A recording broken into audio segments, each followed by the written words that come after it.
Hello, everyone. My voice is still gone. Um, yes, the weather. We have cool, it was supposed to be snowy, and it turned out to be just drizzle and a little bit of sleet. We're supposed to, it's 37, so it's not going to turn to ice, which is wonderful. We went from nearly almost 60 degrees down to 37. No wonder, yeah, I'm always catching a cold or whatever, even though I am fully vaccinated with everything under the sun. I have to share a little bit of background. When I left the Pentagon back in, when was that? 80, I would say 86, someplace around there. I actually, they were going to switch over my specialty, which was photography, basically still photographer, to infantry. And I thought, I am 36 years old. There's no way I'm going to do that. So I applied. I had to go through channels. And luckily, I had my uh, basically my medical training, which was a field medic or combat medic, which was my initial job back in 1968. So I could choose any other medical field, MOS, military occupational specialty. So I chose veterinary technician. I've always had dogs and cats, so I thought, why not? And I ended up staying in the area here. And during that time, I was constantly getting tested. Everyone in our staff, constantly getting tested for everything. Audio, notice I got ear thingamajigs on, all kinds of other things that could happen to you, blood tests, urine tests, you name it. So I was well protected and vaccinated against everything under the sun, especially after 9/11 took place. But I realized then, wait a minute, my my ear test, audiology test, I was lacking in the high frequencies area. So wearing the earphones in the soundproof room, and they would generate a special frequency, and I would not press the button because I couldn't hear it. So you're supposed to press the button when you hear it, and I was not pressing the button. So clearly on the high frequencies, I wasn't hearing anything. That's what happened to my dad. My dad was infantry in World War II. Later, he joined the field artillery, and his hearing went to pot. He was destined to lose it anyway, and he did later on in life. But through the army years, he was not in good shape as far as his hearing went. So finally, I went through several of these cheap, $100 hearing aids, and they were garbage. So finally, I found a company called Audion, Audion, and they seem to be pretty well regarded in the field out there. These are about $400. I waited and I waited and I waited, hoping that the price would drop a little bit. Normally, you pay 3 grand. Um, so they did drop during, I think it was President's Day. So I went ahead and placed the order, and they came. And basically, they are wireless. They operate wireless through here. You can just see the controls. So I can do my volume, individual ear volume, and mode. Mode basically means this. So you have different modes. TV, crowds. Comfort means hanging around at home, and conversational. So what they do is just like a soundboard. They adjust the frequency levels, bass, middle tones, and high frequency, and treble for each mode. And it's really neat. It's working perfectly. So right now I have it turned out quite a bit. I want to keep them on because I want to get used to wearing these. Takes about a month for your brain to get used to having um, this augmented hearing taking place. But um, yeah, it's working just fine, and I have to wear them, as long as I can during the day. And the good thing is that the charge, you notice it's like 90%. I've had them on since this morning. So I have used up only like 90%. They have sterilizing UV lights inside. So, and I just have to service them every week and every month. And I bought the kids. I have to replace these little, they call them wax guards. So if you have waxy ears, you're going to clog up that little port. You have to remove it, and there's a special tool that you remove it and then you flip it over and insert a new one.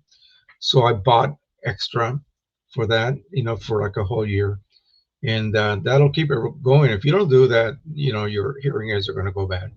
So it's wonderful now to be able to hear my kid, and they're always mocking me about misunderstanding words and things like that. So, and I told my son, be careful, boy, because you're going to inherit my issue. I don't think I got it through working on a noisy environment like my dad did when he was field artillery, constantly firing cannons and stuff. Um, but yeah, I said, don't mock me too much because you're almost going to hit 50 in the next 8 years or so. And guess what? That's when it started happening. Unnoticeable, by the way. You don't even realize it unless you get tested. And I did. And sure enough, again, I got tested again on purpose just to see where I was. And yeah, so now everything is good. I can hear everything. I had to turn it down because that slideshow, boy, was that loud. So I'm down to like 20%. I just need a little bit of a boost. That's all. Okay, so here we are. Let's say howdy to everyone. Richard Bender was the first one today at, let me see. Okay, 1:30 a.m. That's a little over the top, but hey, what can I say? You're the first one and you win. You win the medal for first time. Uh, log on. Hagerstown, Maryland, Ecotank 8550. You've read all of this before. I don't need to read everything. So I'm just going to skip through that. I'm going to just show whoever is jumping in here. Welcome, Richard. Uh, Nigel Waters. Again, look at that weird at 20 BCRP 03085. What does that mean? Anyway, welcome back, my friend. Feslope is Fred Elias. We're in Michigan. How are you? Enjoying your print prism. There's a new one out, and we're going to talk about that. Yeah, version 1.6 came out, and it's got a ton of new scanners that you can use. You can get away with just about any Epson printer that has a scanner now.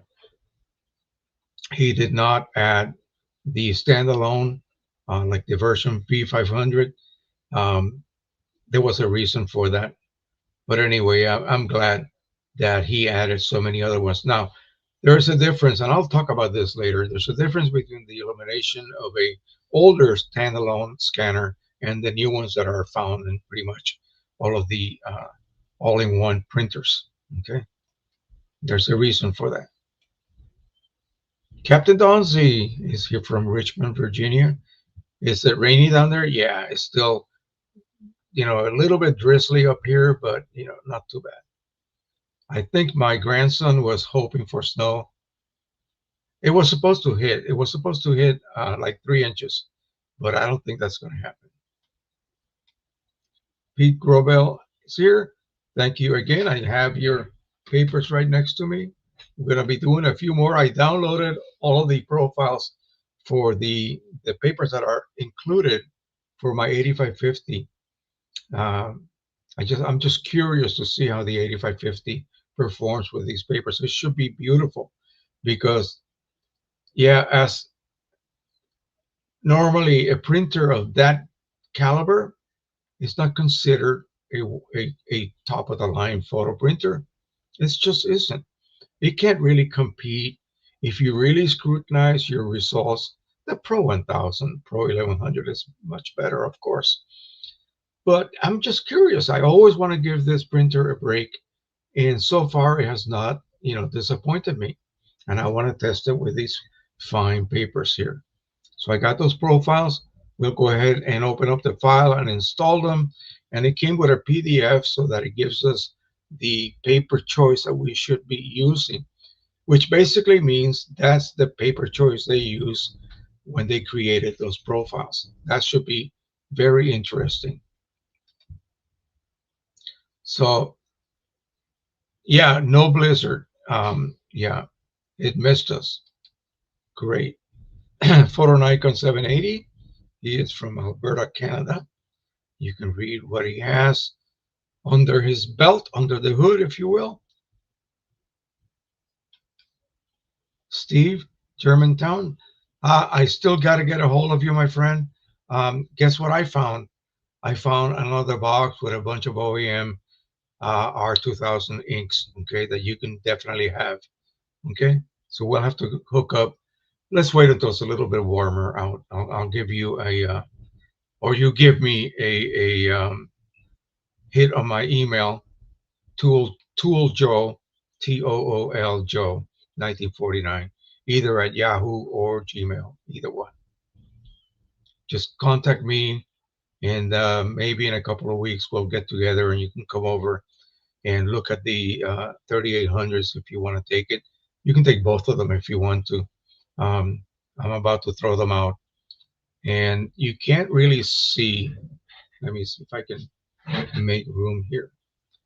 If you look, I'm going to point right there.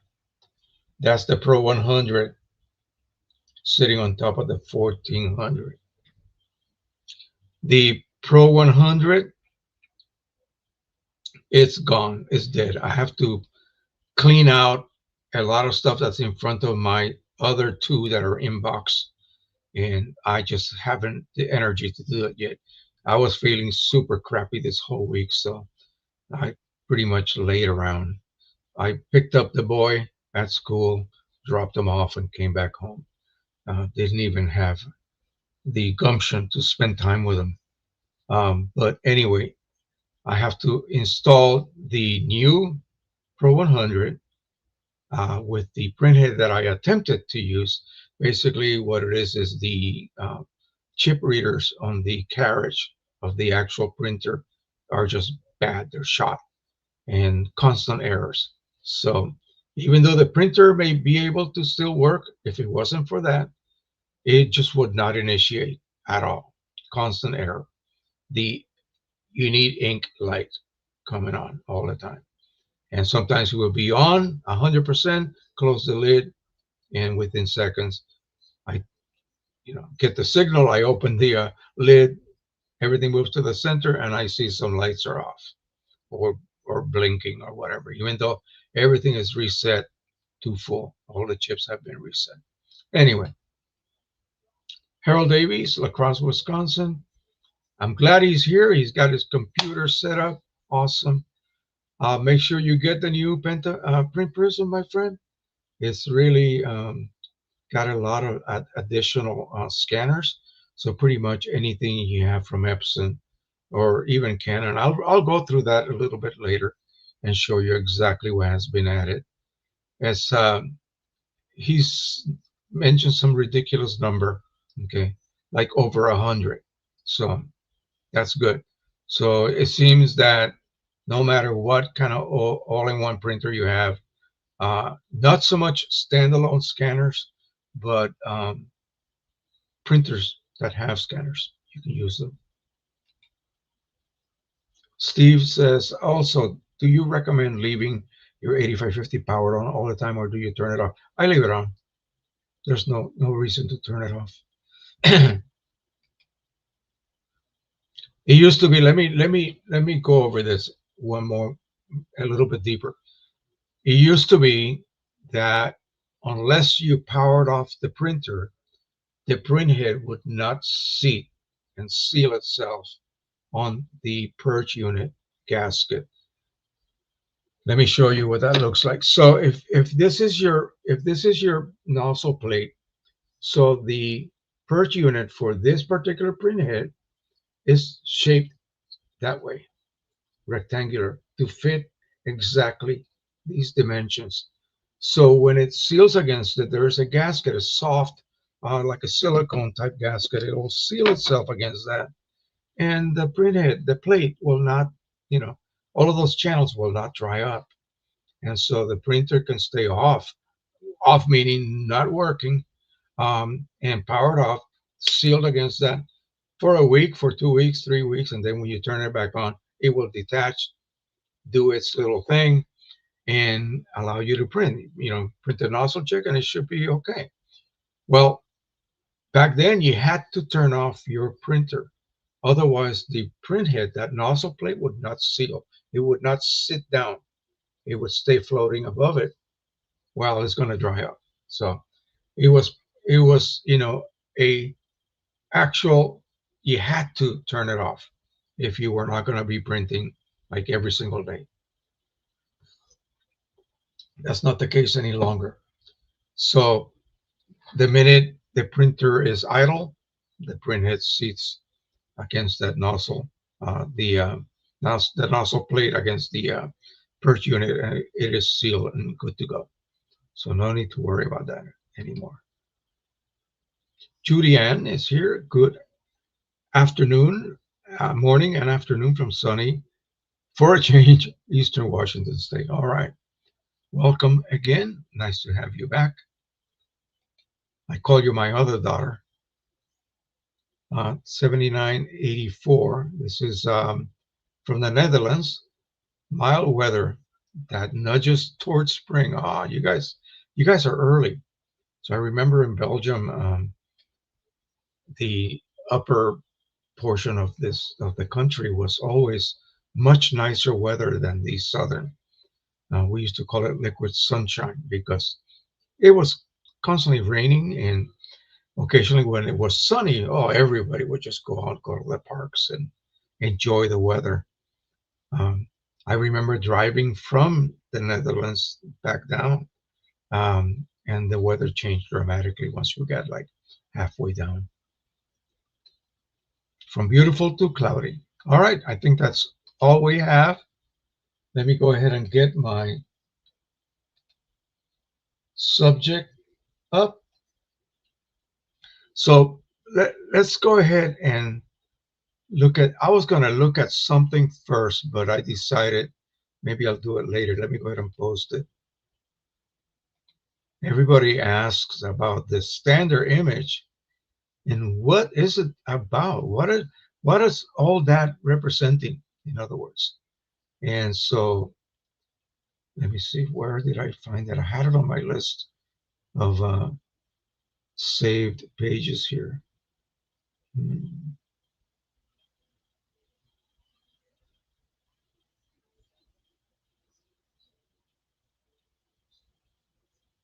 I guess I lost it. But anyway, I'll try to find that later on, and we'll talk about that. So basically, it's a description how to analyze the standard image and what do each one of those uh, units stands for, and what are you looking for in your print when you're looking at the standard image print. Okay. I call it Penta. Print Prism Update 2026 V0116. Let me just go ahead and open it. And we'll go ahead and take a peek at it.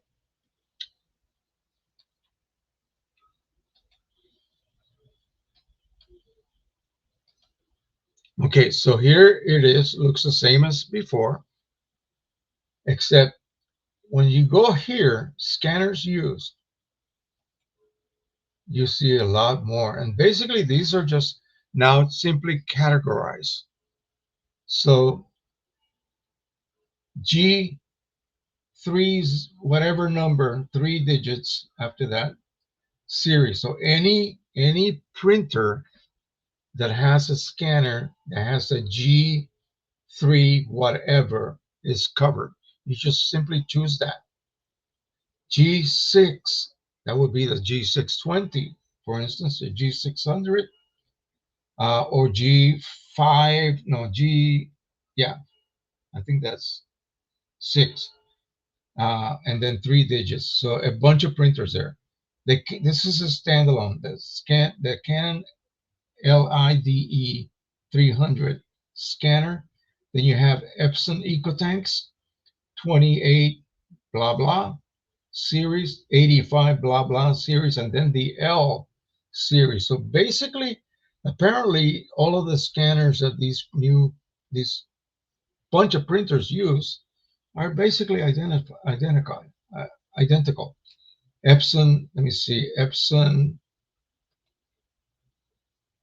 V39-2 and the other EcoTank and XP models. So my XP 4200 should be included there. Then if it's an XP model, my XP 15,000 upstairs, I could use that as well. So I think that's all that has been added to it. There weren't any further additional options or any of the sort. So again, that's wonderful news, because now if you don't have an 8550, which, if you buy it at the normal price, can be 700 something. It used to be 800. It's a bit of an investment. So if you have a equivalent $300 printer that has a scanner that's also in that category, you can use it. It's pretty much the same quality scanner. Okay. In fact, pretty much identical. The difference between these standalones, like what I have here, the V500, so-called Epson Perfection V500 Photo, V600, V800, those are old.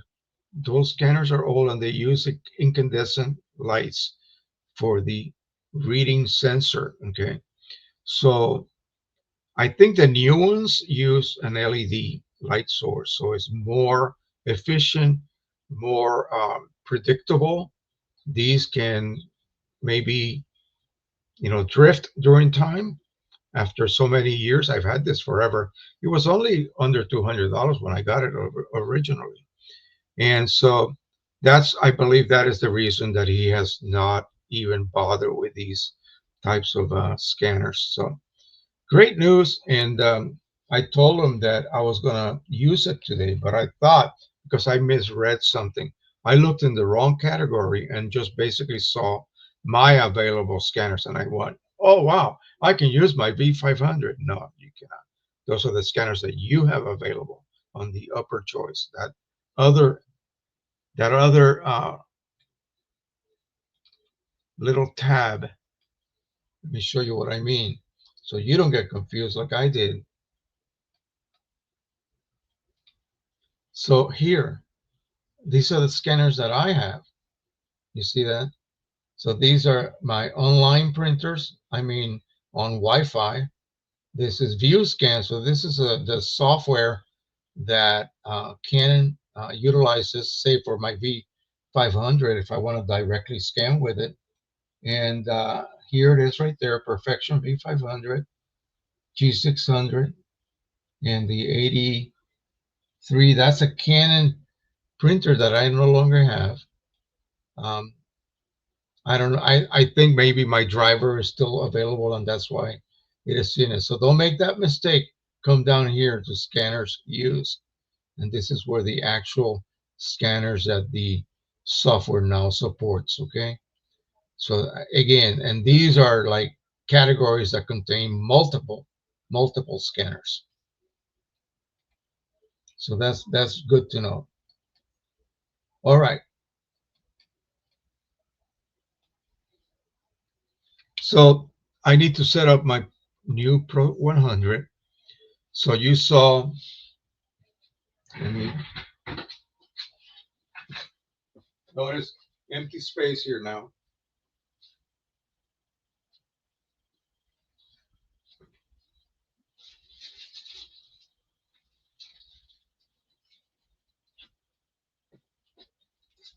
Brand new PC 42 SE inks and a full set already filled, by the way, on the holder from Mr. Hallamon. And yeah, we're ready to go. They're all reset, full. I just have to dig up, move a lot of stuff out of the way and get to my boxes. Hopefully, I'll feel better this week, be able to knock that out. And the idea, of course, is to then load the refilled cartridges for the Pro 200. I believe I put them over there in the back room. On the Pro 200 that Rick Johnson sent to me, and we'll get different categories as to what the chips are, the condition of the chips. I'll do videos. I don't want to do it yet because I want to actually have a camera right there focused on the whole job. I'll be loading each one of the cartridges, and then once we close the lid, we'll look at the screen and see what levels each one of those chips are. And I think one of them I can already immediately uh, basically you know what I mean, disable. So, and then proceed, continue printing until all cartridges have reached that point, each one of those chips. And then I will refill the ones I remove, and then we'll be ready with a two set um, inks, system going on. That way I will always be good to go as far as inks. The levels will never be allowed to drop visually. You have to actually look at the cartridges and keep track of the ink levels. And again, it depends how much I print. So it'll be experimental at first. I really don't know how often I'll have to, exchange the whole set as we were doing with the Pro 100, except we knew how much ink we had. So that was an easy job. This will be a little bit more difficult. And somebody today was just asking about that. This morning, I answered a couple of comments on my YouTube channel and basically asking, he said that he found a new Pro 100 because his current Pro 100 B200 error that will not respond to anything, just like mine did. And should he buy a new Pro 100? Well, if you're going to continue refilling, that's really the best way to go. Sure, buy the Pro 100 and start from scratch. Or get a 200 and you'll have to buy a couple sets of cartridges. There are some still available. Rick Johnson is the man to contact. Again, all of this is my app, that little app, jtoolman, whatever the heck, yeah, Leafy or something like that. You've seen it. It's in my video description, so make sure you always check that first. And once you have those cartridges, you just basically refill them. Again, you will get chips at different levels. So you have to then systematically go through the process of disabling. Then you'll have a Pro 200 that is easily refilled because you can see how much ink is actually going in. How would you like to refill something opaque like this? You don't know. Even though if you have a plug here, and you add ink, how do you know it's about to overflow all over you?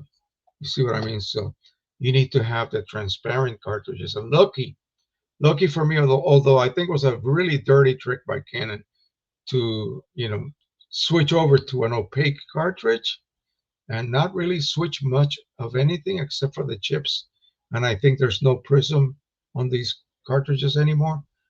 Yeah, it was a pretty dirty trick, but we can beat that by switching the cartridges back to the transparent ones.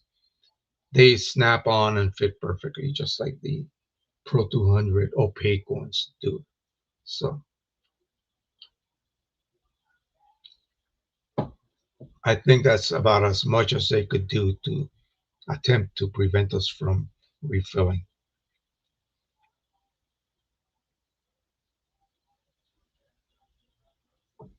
Fred Bird is with us. He is our aerial photographer and restorer and an Epson P700 owner. Welcome back. It just says, if you're going to try the Canson papers on our beloved 8550, I recommend comparing Canson profiles with your own using Print Prism. Um, I remember finding the Canson prefab profiles not sufficient. Okay. So the thing is, if I compile the content of both packs, I will only have 4 of each paper type. So I gotta be careful. I Yeah, I would love to do that. What I would do is then the next sheet just cut it in half and just print one with the uh, profile from Print Prism and then one from the provider from Canson. But I have already downloaded them. I just have to install them, and we'll see. We'll do comparisons and see. Not much else we can do, but I'm hoping that Print Prism, excels and produces a better profile.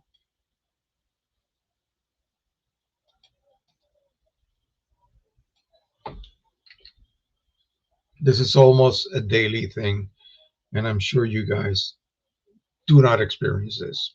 You guys are at a level pretty much higher than the normal mail that I get from most beginner users, people just getting into this.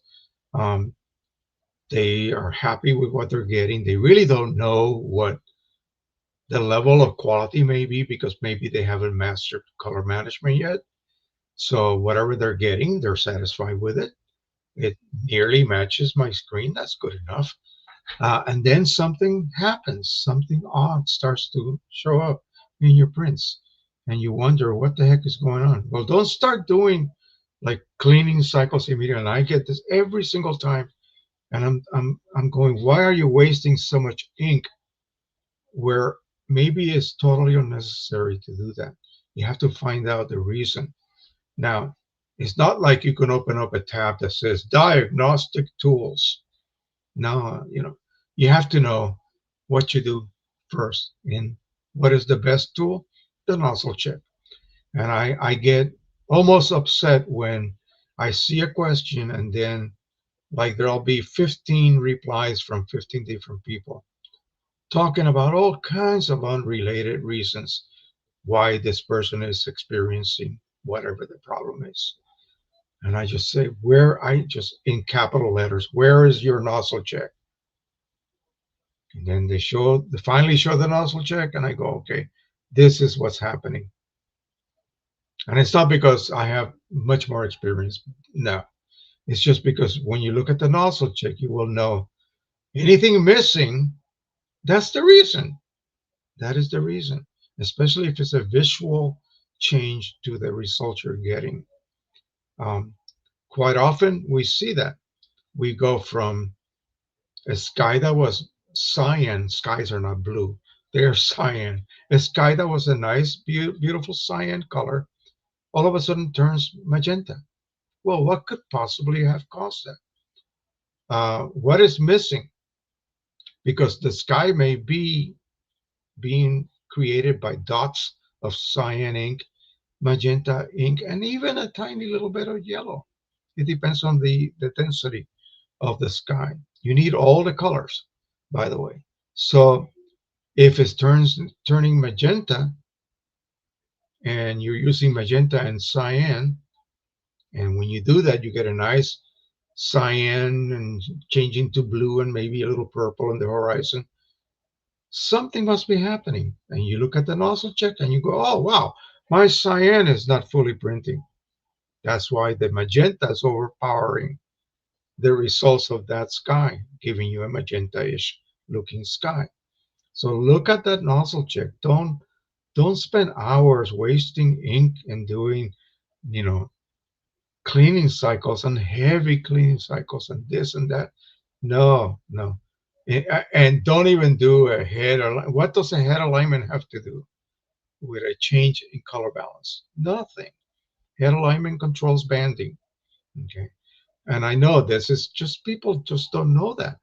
And so I want to, you know, be able to communicate all of these basic things that you must, learn about printing, how to diagnose. If everything is hunky dory, then you don't have to know anything. You can just continue. If nothing ever goes wrong, there's no need for you to know how anything works, right? And that was the thing with our laboratories at work. Um, a, a a medical or biological instrument, uh, diagnostic instrument, starts acting up. Well, why don't you just do that assay by hand with test tubes and petri dishes? Oh no, I don't know how to do that. I only know how to press the button on the instrument. You see what I mean? So we had to learn how to do both, how to run that instrument that is hands free. All you got to do is put that sample there, or run the sample by hand. And yeah, if you don't know how to do that, then you just basically say, oh, we cannot run this assay because the instrument is acting up. My wife told me this little story, and I went, you got to be kidding me! This can't be true. So when she was working at the school, the elementary school, people wanted to buy, I don't know what it was at McDonald's, something special they were offering that month. So everybody wanted it. And so there was like somebody went over there and they had orders from 5 different people and they had to pay individually. And the cash register, the computerized cash register wasn't working. So the girl did it. It's the same item every single time. She got different money results. And she was saying, I am right. This person, because she wanted to get back to school quickly, paid 5 different amounts for the same item. The girl did not know how to do basic math. She relied on the computer, on the cash register. So yeah, learn learn the lingo first of all, and I have videos on that. Learn how each one of these um, applications that you can run on the maintenance tab, what they are for, what they mean, what they tell you, and that will save you a lot of headaches. That will save you from having to do all kinds of unnecessary things you're guessing you should be doing. And all you're doing is wasting time, your ink, your paper, you name it. Uh, Learn how to diagnose. And I'm just going to do a video covering all of that. I have to do it. And it'll be a brand new video and it'll go on the channel. Not, right now I'm uploading all of my old stock and people are enjoying it. It's really neat. I really am enjoying answering questions. And it's mostly people I don't even know who they are.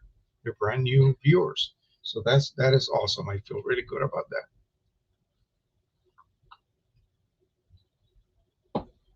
And they're really grateful that I'm doing this, and that makes me feel good. That makes me feel that like I'm not wasting my time. I just found out, like I got my hours, few hours already covered. I'm well beyond the limit. I think I am at 103 more subscribers, and automatically, I hope, because what I chose, instead of choosing for the final level to be approved for monetization once I reach the subscriber amount, which is 1,000.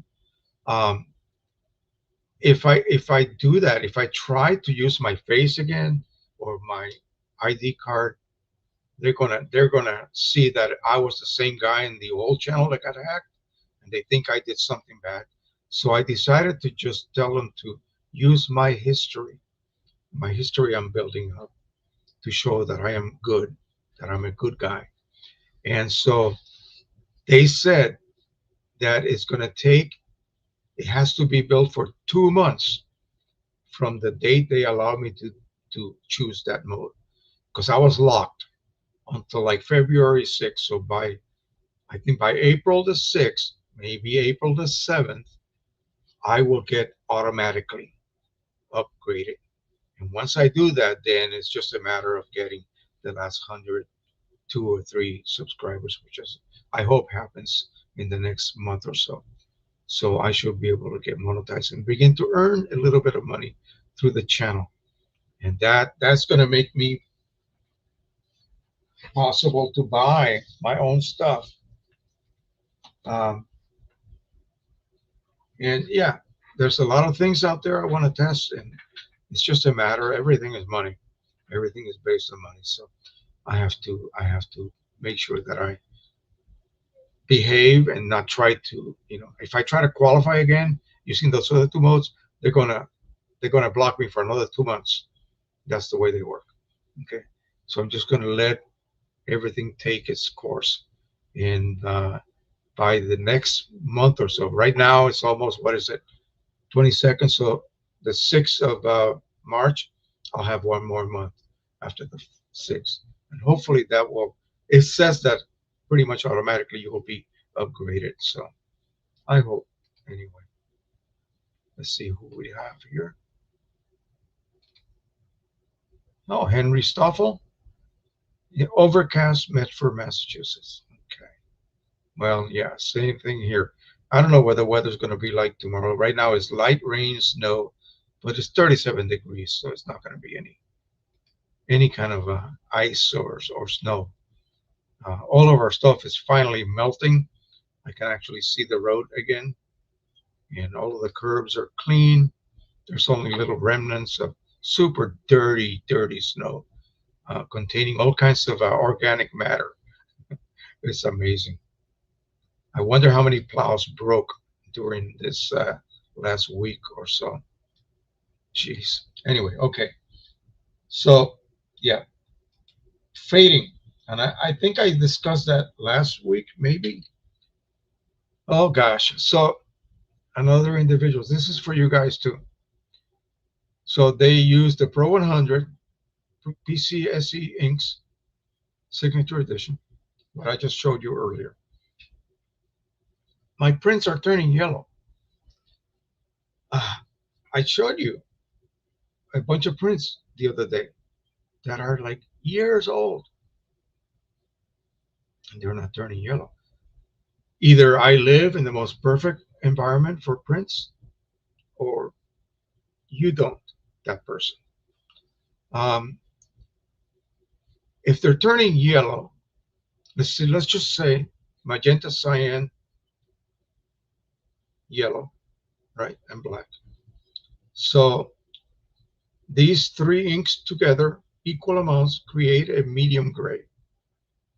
If I subtract yellow, I get magenta and cyan, which will be like a purple.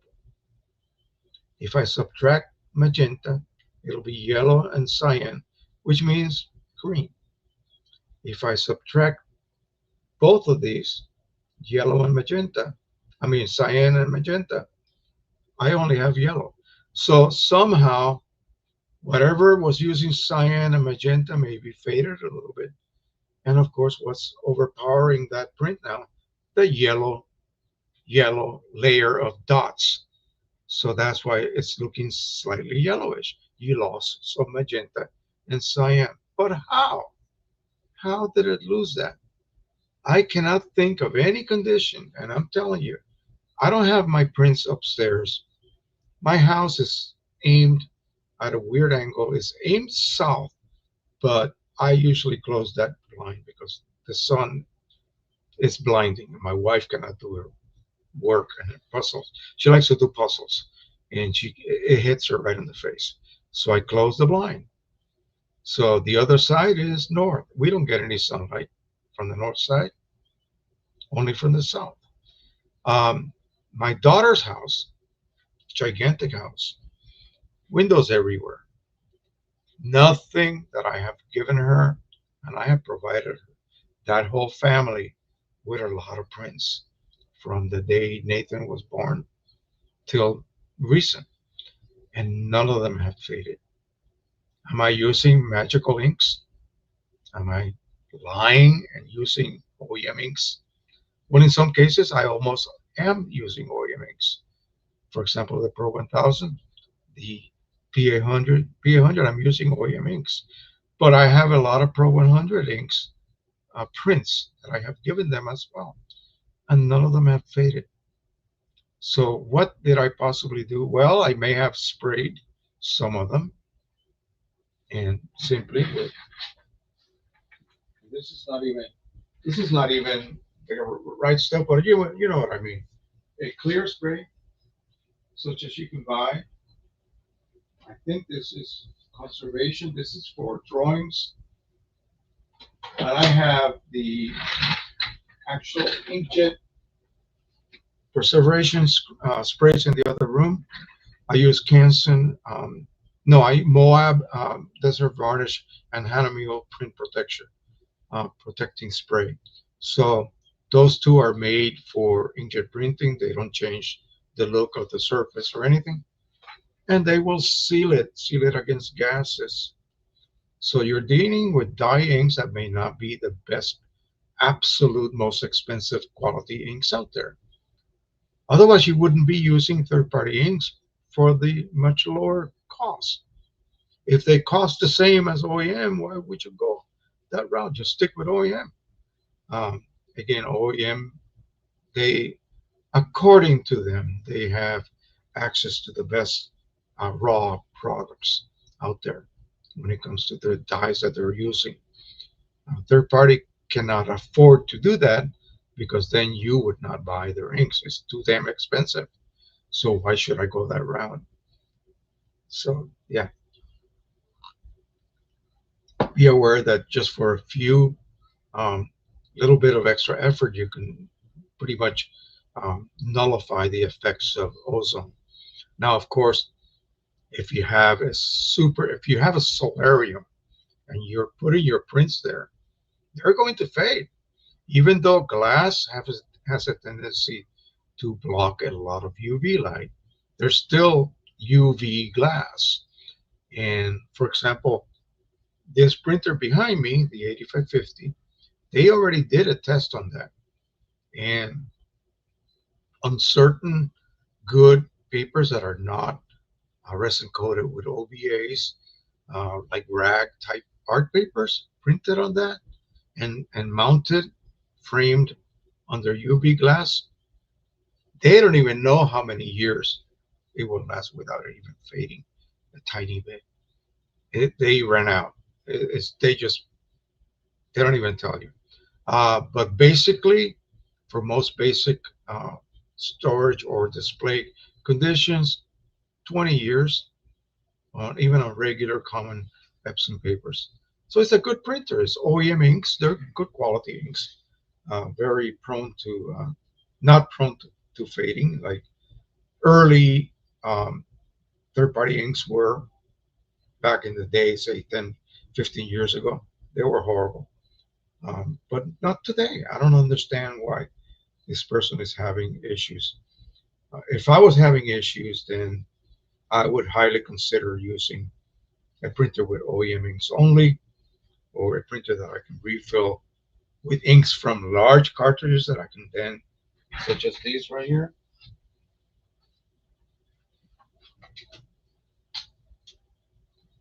What is this? This is Chrome Optimizer.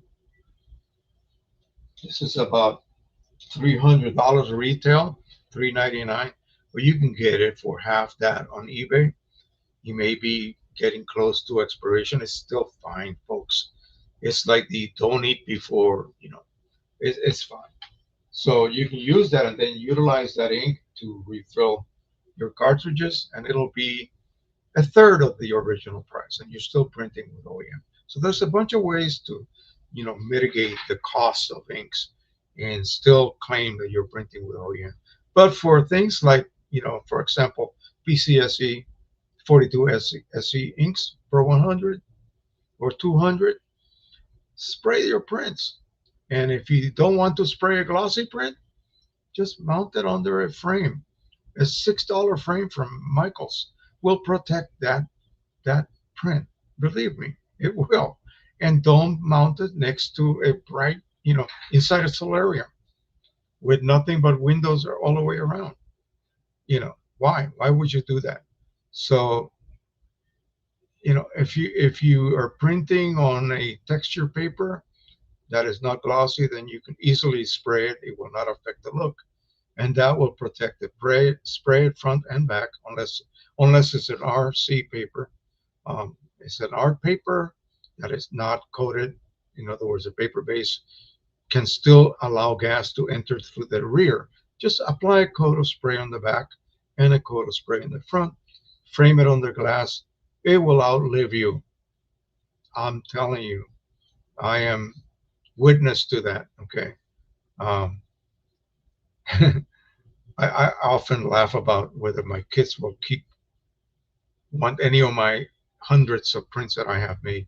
I thought about, having like a get together at our church, and I would have a big table and just lay out pictures for people to just take. Just go ahead and take them. I don't need them. What do I need them for? They were all experimental photos. If there was something that I wanted to frame, I would need thousands of frames. You see what I mean? So maybe I'll give them away to whoever wants them. I thought about doing a weekend market, uh, uh, like a farm market day at the, say, my daughter's town, and just give prints away. Free, everybody, take them. But anyway, that's just me. I really don't have any need for all of that. And neither do my kids. They don't want any of that. The only one that's interested in some of Grandpa's stuff is, of course, Nathan. And he displayed that 1892 camera. He's got it in his room on a shelf with the two Argus cameras. I saw that this past Friday. He had, we picked up him and three of his friends, and then two more came over for a sleepover. Then they went to play manhunt in some park in the neighborhood. I don't know. I hope everything turned out okay. But anyway, so that was a blast for them, and I did enjoy meeting some of his friends.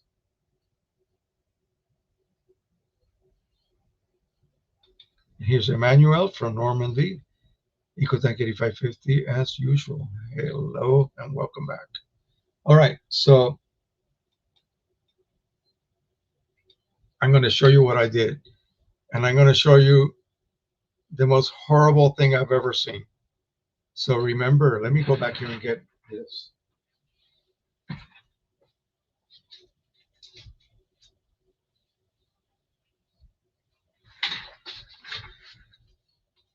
Remember my sample pack from Breathing Color.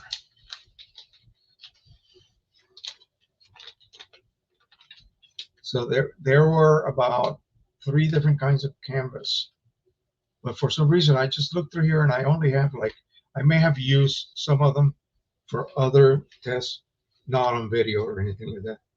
But let me take out everything related to canvas here.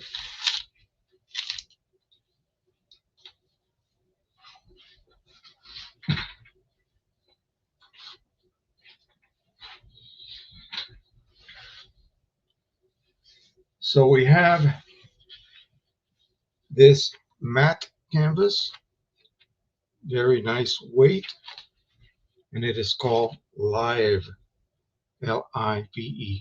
And I have heard the term before. Then there's this other one called Satin, and it has a bit of a sheen to it. It's hard to see. Let me aim it at the light. Yeah, you can see a bit of gloss, and that's really great.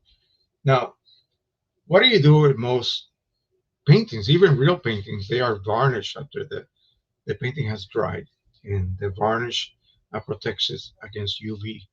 Back in the you know days of the Renaissance, they used something called damar, DAMAR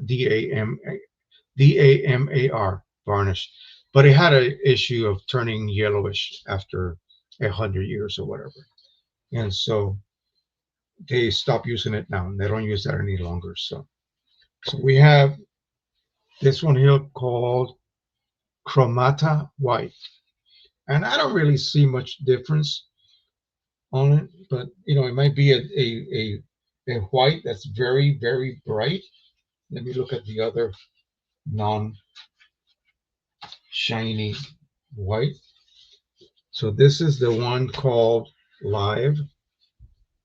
I am noticing, and I see this, I don't know if you'll be able to see it on video, but the edges, this is very old, really super old. The edges are looking a little bit yellowish here, and I'm looking for a difference in the reflectance.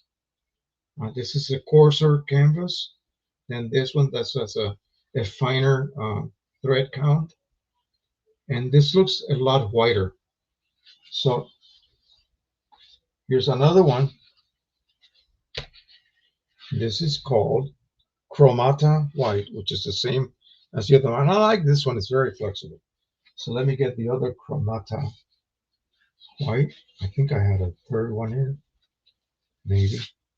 So far I only have yeah, here it is, Chromata White. So I have two of those.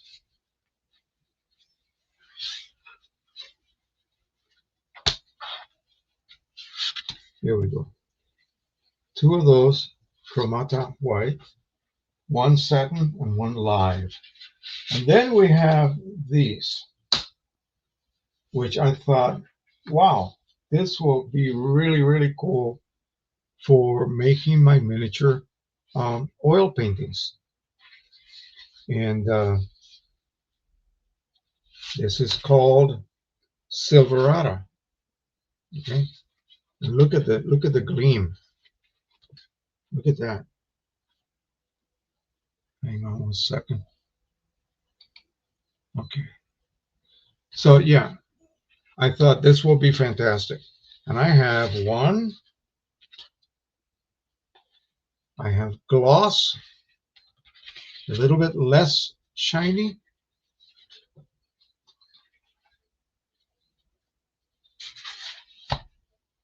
Gloss.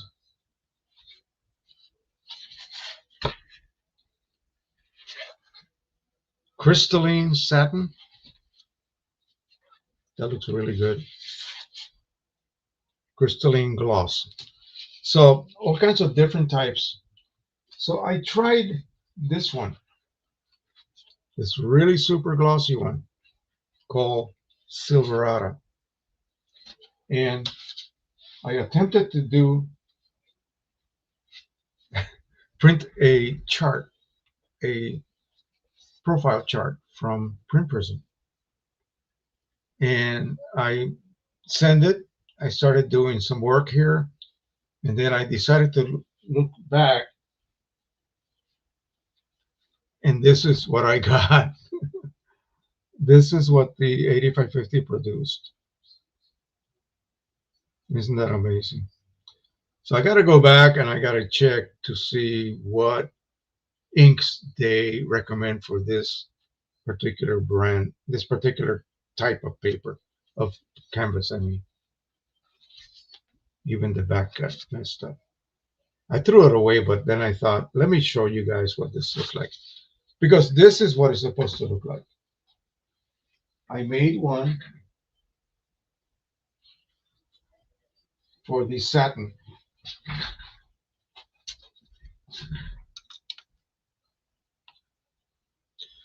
And we got this.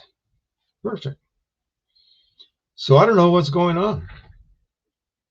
I really don't know what's going on with that other canvas. Luckily, I don't have a ton of it. So I have one more sheet of this satin stuff.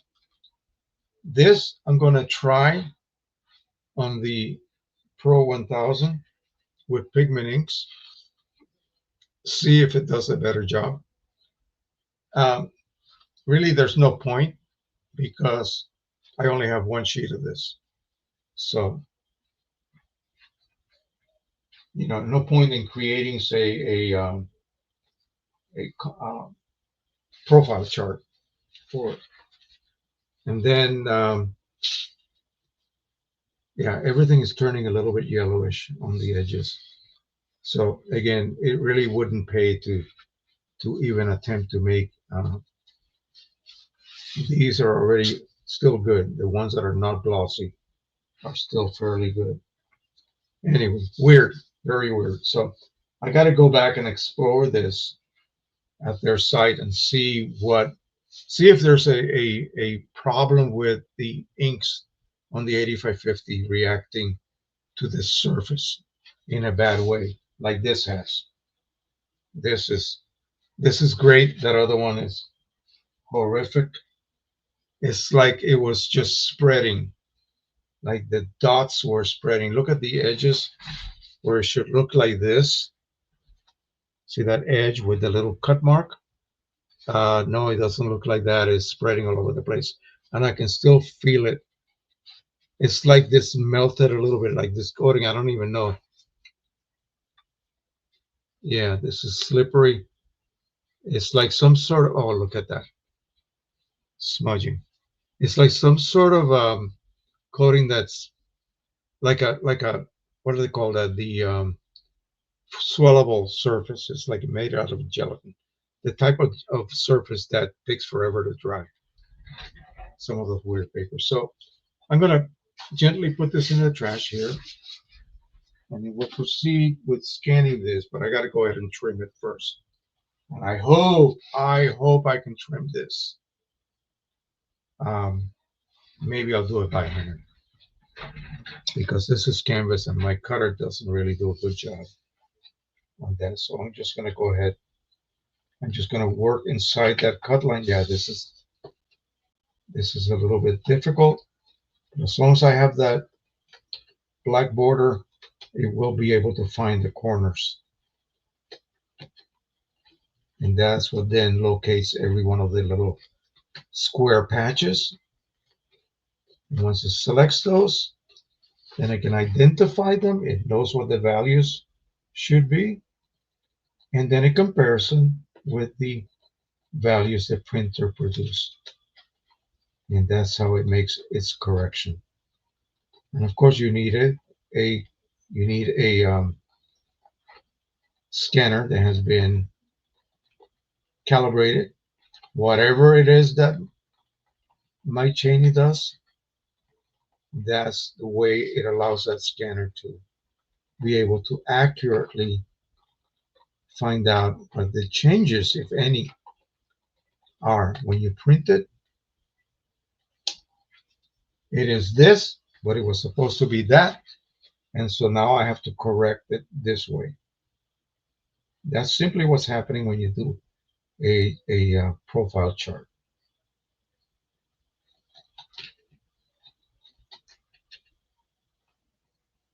And then I'm going to go ahead and I have a few images here that are like from they're images of old Victorian era portraits. And I want to be able to print my goal. Well, it's a little bit crazy. You guys know how canvases are stretched, right? So I want to do that in miniature. This is flexible enough that I think I can get away with that. I'm going to then very carefully machine what will be stretchers made out of wood. I'll use maple for that, and have a few photos that will actually be stretched on canvas, on stretchers, in other words, using actual canvas. I think that'll blow them away at the show.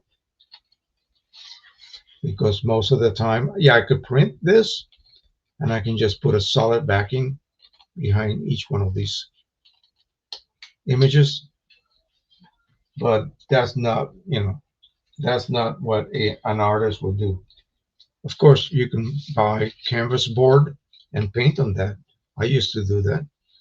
And, unless you touch it and it doesn't flex, then you know it's a canvas board. But I want to be able to make the little miniatures and it'll be an actual stretcher. And that's going to take me a while to figure out how to do it the best way. Okay, so this is ready to go.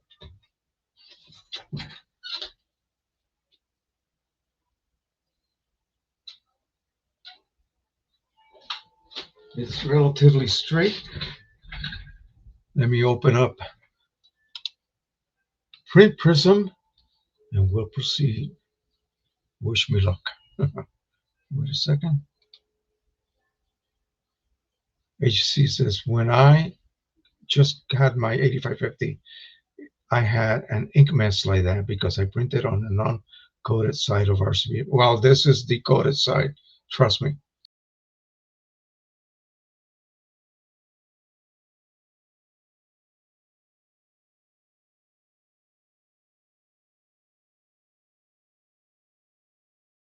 That, yeah, kick me out.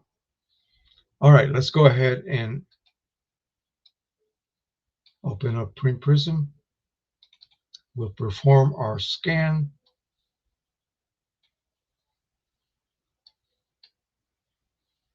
Now,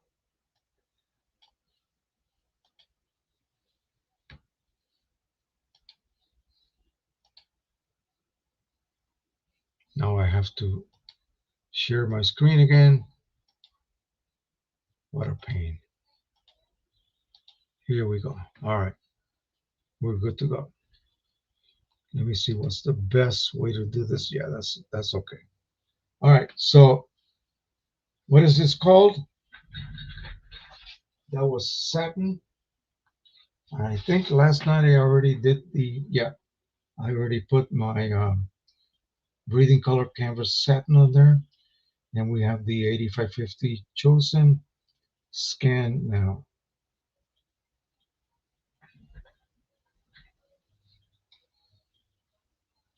And we'll do a preview because I want to see how straight or how crooked I place that.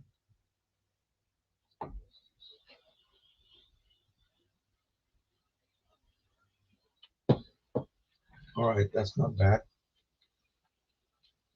That should work perfectly fine. Okay, now we're going to go ahead and perform our scan, but let's first check everything is cool. So EcoTank 8550, photo mode, scanner glance, reflective, color 300 ppi or dpi, color management is set to none,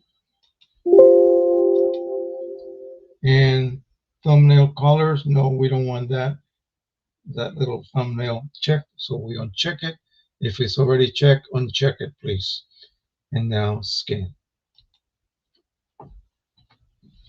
It's going to do the triple scan, which will basically stack it. It gives you a more accurate representation of all of the little patches. Scan again.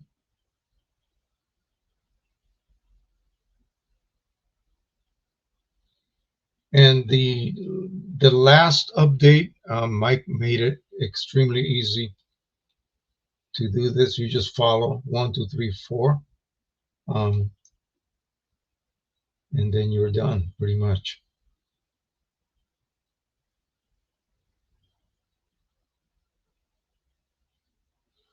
Okay, so now we are done scanning.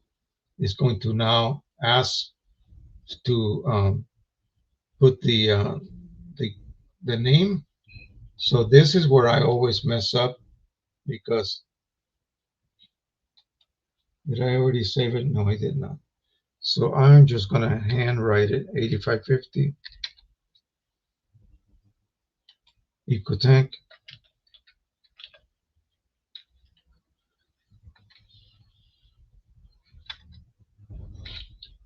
And this is called Breathing Colors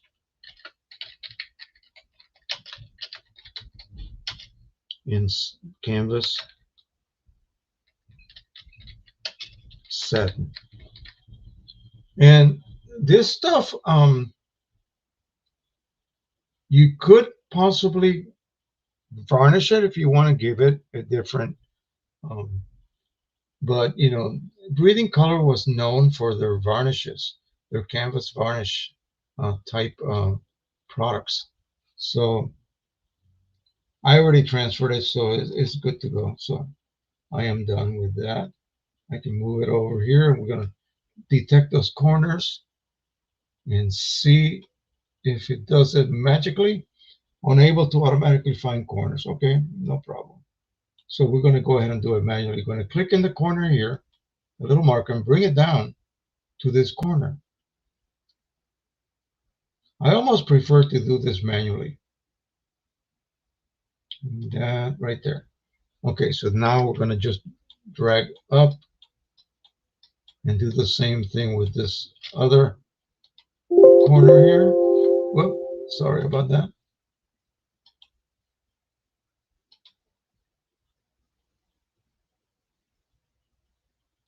Boom. And then the right side. Get this little, come on.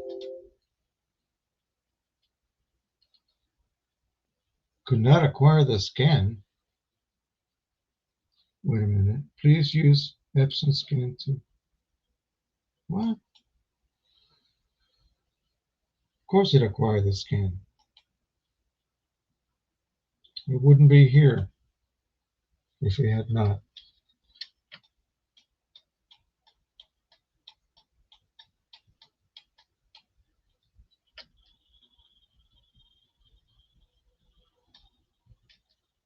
It's doing that again. Let me see.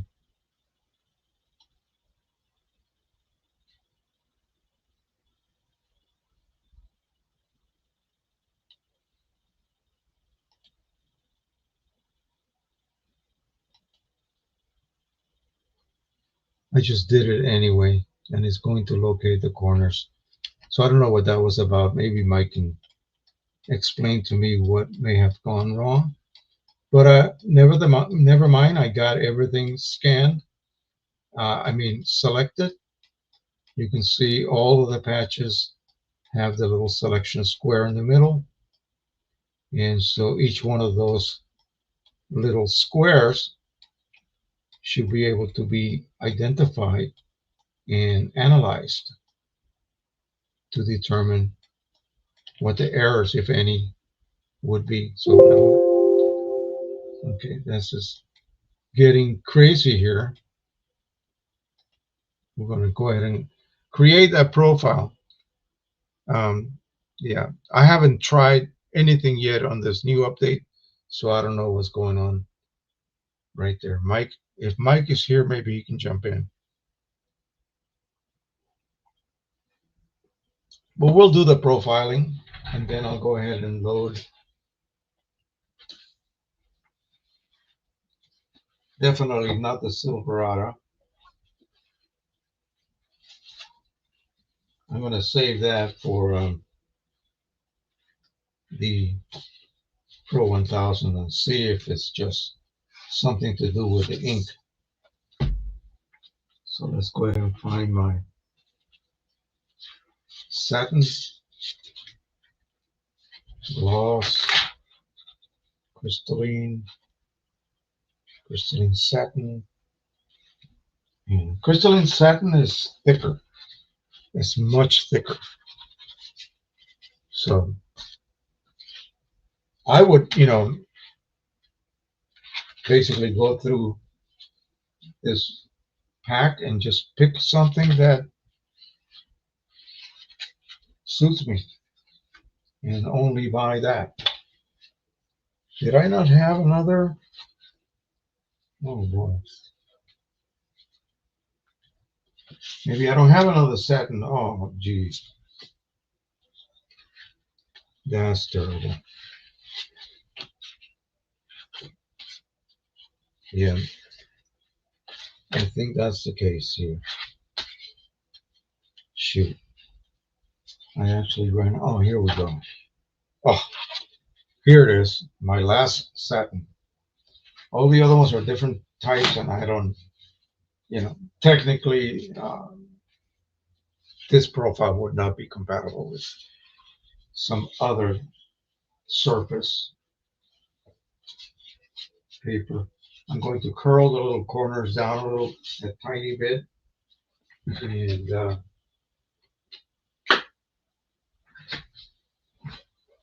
and then we'll go into Q image. This is already done. So let me go ahead and look at my color folder and make sure that we have that. There it is, breathing color. I'll show it to you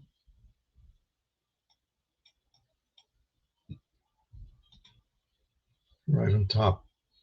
Okay, so it has been created. Now it's just a matter of, whoop, don't close this. A matter of opening up Q image, and I'm going to, let me see.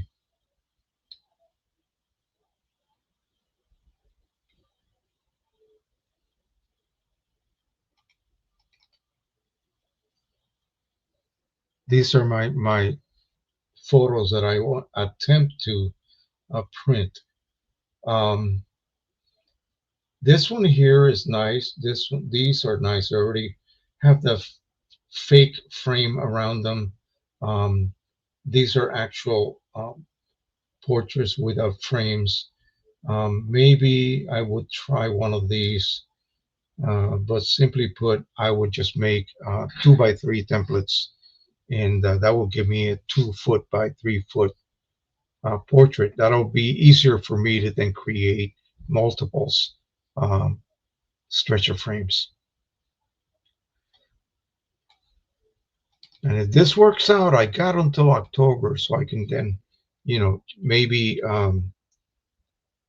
figure out or a slightly better way to produce these. So we're gonna jump there. I'm going to look for my Victorian portraits. And this is what would happen if I try to print that canvas on my Pro 1000. Notice the printable area much smaller. Look at the size of that leading and trailing edge border. And I would have to load it on my manual feed. And I thought, too much of a pain. I'm not going to do that. But I will do that later and see if that ink set is compatible with that type of surface, the super glossy one. I don't know why that would not have worked on the 8550. I really don't have a clue as to what that, the reason may be. So let me load up the 8550 and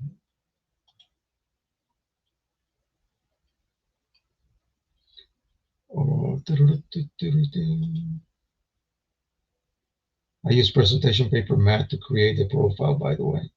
I'm sorry, not that. I use luster, ultra premium luster, and letter size. And so here I'm going to just pick a 2x3. And I can load this many on a letter size paper. So maybe even more than that. So let's do this. And I'm going to go ahead and crop. No, I better not. Oh, geez. Now I'm on a quandary here because, yeah, I cannot do that. I have to not crop. So I guess I'll be making individual size, um, what you call it, stretchers. And again, of course, this is not real because normally you wouldn't have a frame around the image already. But I'm going to load a couple of the ones without.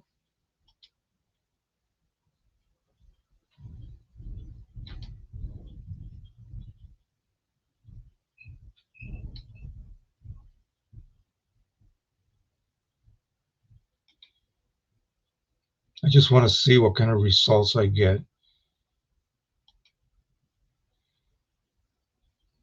So none of these are going to be cropped. I got these online, obviously. Let's see what else. Ooh,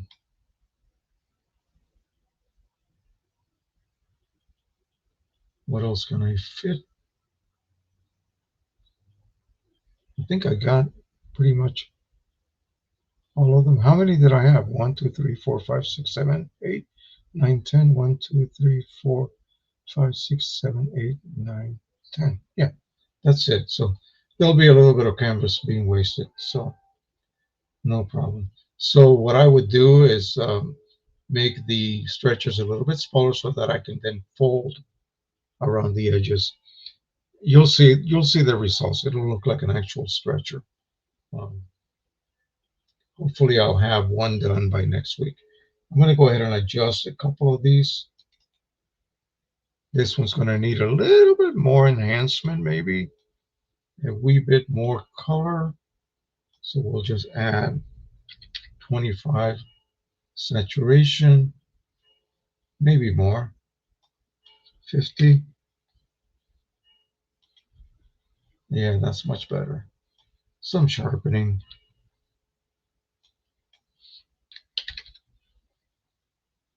And that looks good.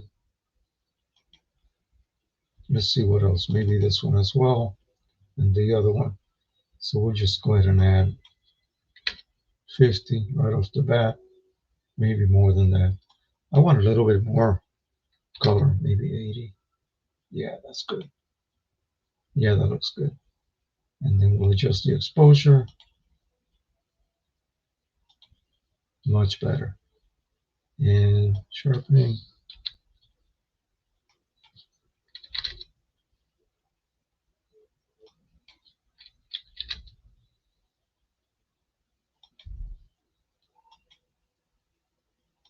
And let's see if anything else needs a little extra help. Maybe this one. Yeah, definitely.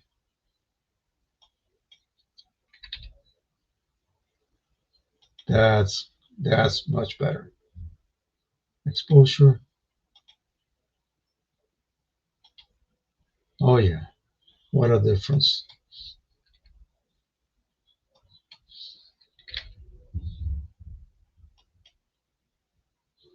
Okay. Anything else? Let's take a look at these to see how they look. Looks sharp enough. I don't think I need to add. It's already sharpened. So maybe just add um, 30 saturation, and that's good enough. We'll call it a day with that one. This one,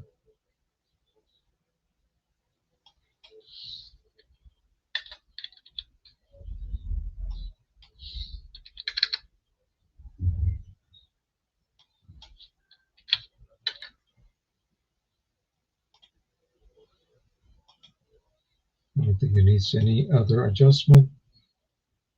This one here,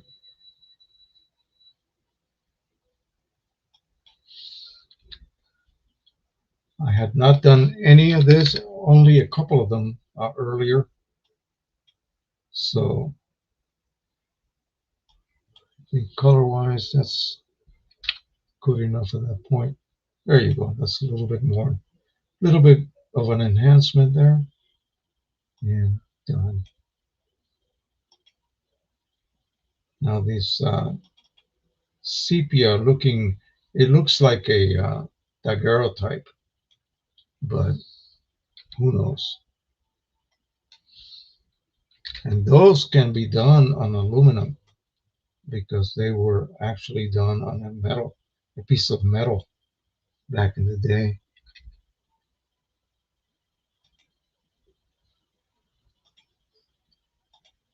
See what happens there. Yeah, oh yeah, much better. Okay. Did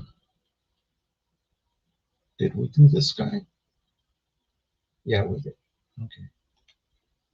And then this one. Nope.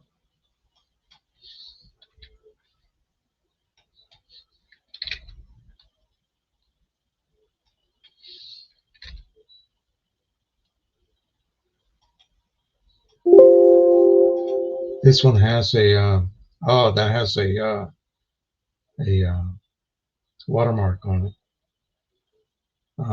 Too bad. I could have removed that in Photoshop, but I did not. Sorry. I'll have to remove you.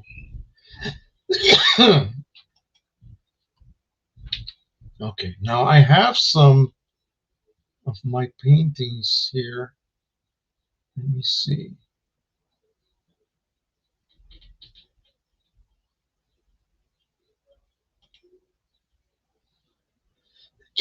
I'm going to go ahead and add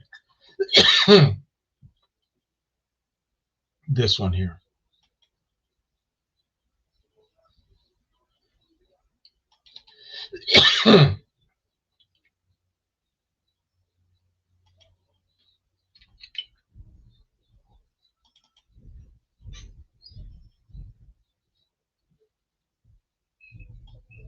Once we get all of this set up, then we'll proceed to print. And I think I might be able to use my metal shears upstairs uh, to properly cut these down without, messing up too much.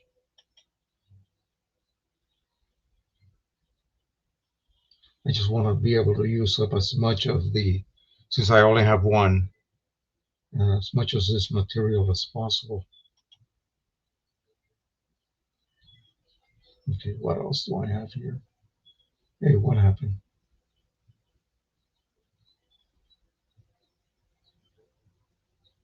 Come on, reload. There you go.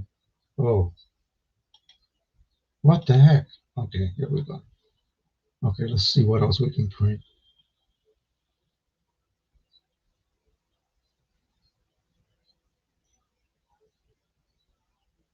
I like this one. Oh, I like this one. But I'll do this one here.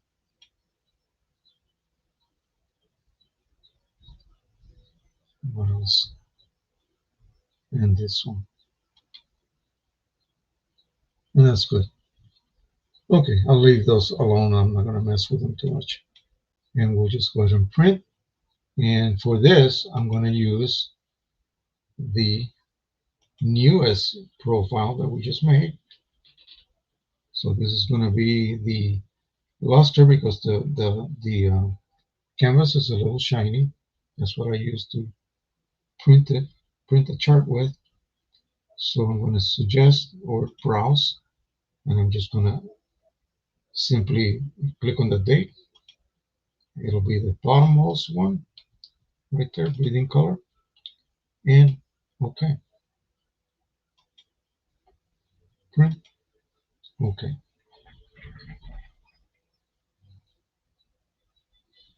Wait for it to load. It's going to take a while to load because so many images.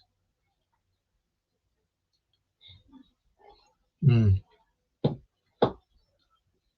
What else do we have to talk about today? Let me see here. Okay. Yeah, already did this. We can remove that.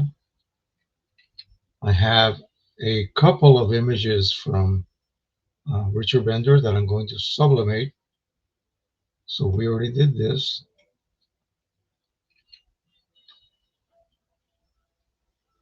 This is something that I always strive for, neutrality. So we'll talk about the theories behind that once we get all these goodies done here. 74%, come on. All right.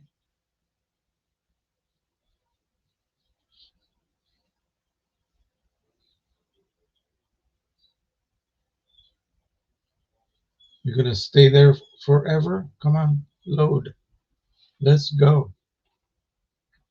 We don't have all afternoon here. One thing that I have noticed with these new hearing aids is that I'm talking softer because I can hear myself.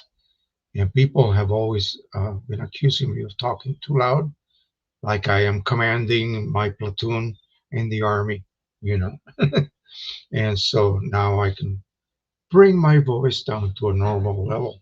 I hope you guys don't mind me, you know, talking too loud like I normally do.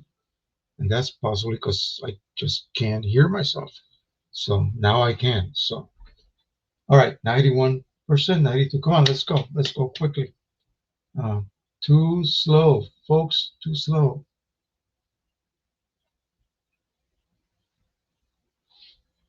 And now, to make sure that that gets grabbed, okay. Otherwise, yeah, we don't want to have that being mangled up by the printer by accident. There we go. Good. All right. So far, so good. We'll see what kind of results we get. So my goal is to be able to use a few of these. Um, Making those stretchers is not going to be easy. So yeah, I will show you. I'll make one this week, and I'll show you guys what that looks like next week. And maybe I'll even make two and have one finished, and then show you what you have to do in order to be able to attach an actual canvas print to a miniature stretcher. I want people to be able to hold the painting, painting, and touch it and be able to flex the canvas. Okay. Rather than normally what I'm doing is using that linen paper. It looks like canvas, but it's hard. Okay, so on a mount, a piece of board.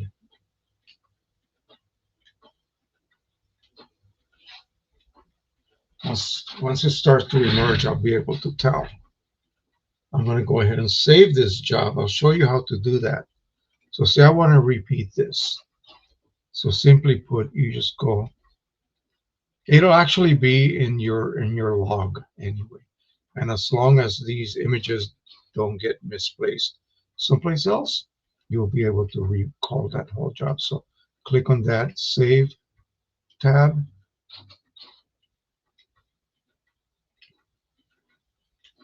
It will load, and then I will type in a name,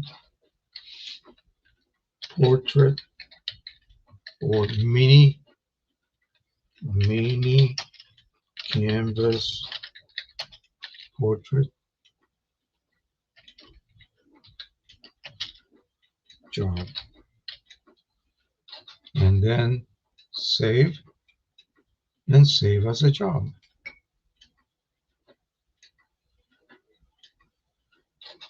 And then I'm just going to go ahead and remove everything. And we'll even change to a different printer.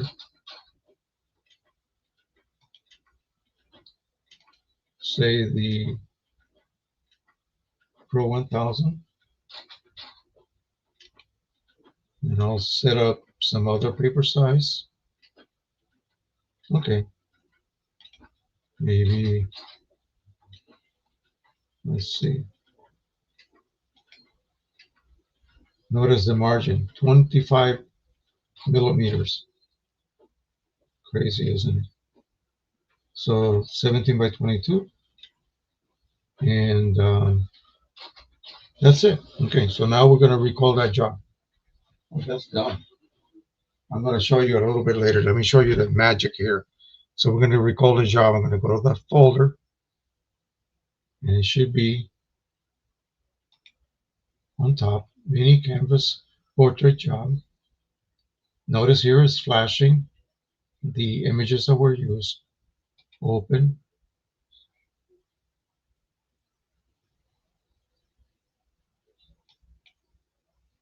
takes a while. It's got to find them all.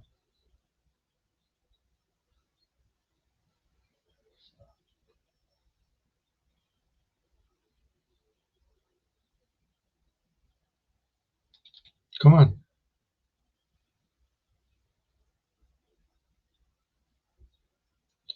I don't know whether it is my computer or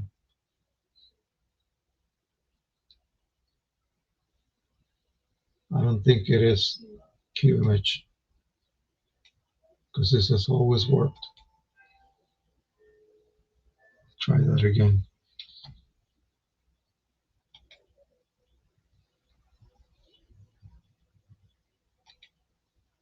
You can see previous jobs being shown.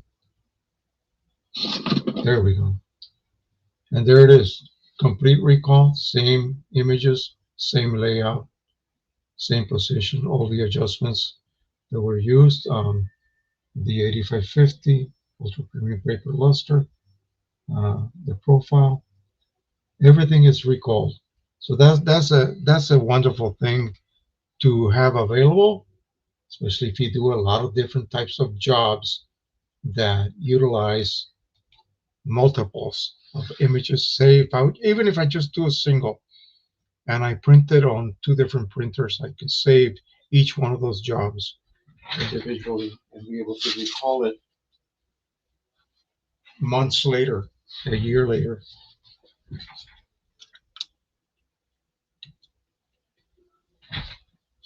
And I have to admit, these are awesome. Mm. So this is exciting because now I'm going to really have a blast. Now, these are just maybe I need a little bit more room between each one so I can create a foldable um, piece of canvas, basically. But at this point, I know that I can produce really, really, really, really well on that type of canvas using that profile. Whoops. So anyway, that is that. Wow. Now, let's do one of these, and then we'll do a sublimation. So let's see what we have.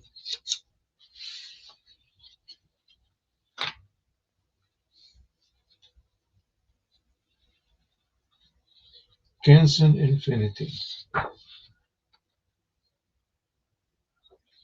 I think we did this one last week on the Pro 1000. Did I? Because there's only one sheet left. Of course, where did I put it?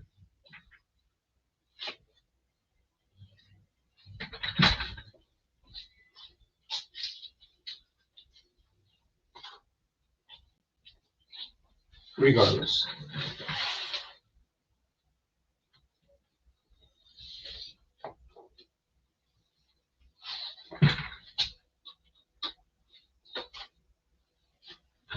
Now, in order for me to properly use that paper, I'm going to have to create or set up the profile for it. Of course, I'm not going to make one today because it has to dry for several hours. But I'm going to go ahead and open up the downloaded profiles that I just got the other night, and we'll work with that. I have a package file here. I'll move it over there so you guys can see it. Here we go. I'll go ahead and open it. And of course, it shows that I'm on my monitor.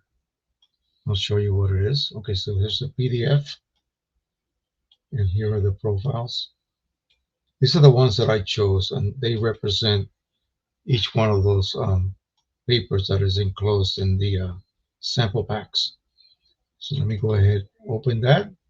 We'll just double click each one. Double click, click, double click, double click, double click, double click. Now, if you're on a Mac, I assume you have to manually transfer those to the proper folder.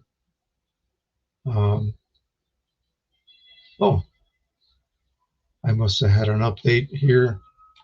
So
Well, that was interesting.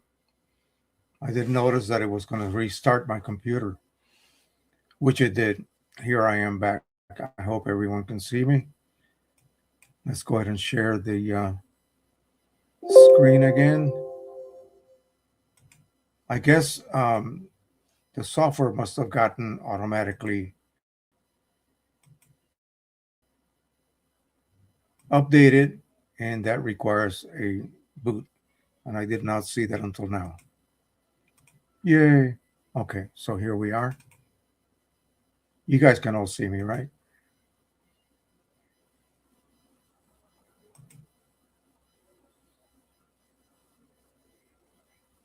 Let's go ahead and open up again. Make sure nothing else is being updated. But anyway, here's the file we need to open up. I already installed the profiles. I could look at the and make sure they are all listed there. Booting up here. All of the files. Okay. That was interesting. You're back. Yes. So at least now we're fresh, refreshed, I guess you can say. And we got the PDF.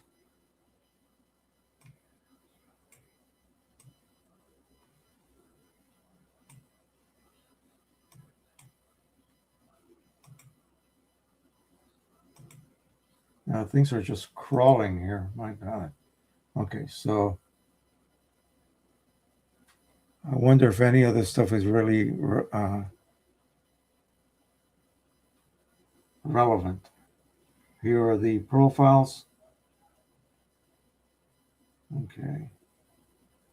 So let's see if it says, okay, so it's telling me the paper type to choose on the 8550.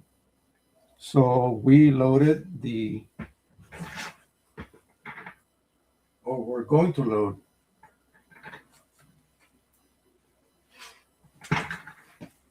make sure,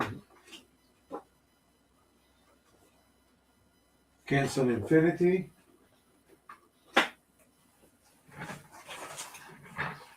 So we will look here at this list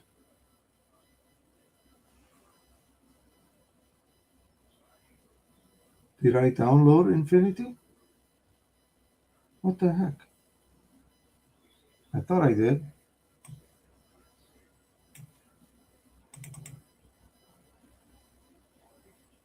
Oh, I missed that one. Oh, shoot. Okay. No problem. Let's download that. Hang on.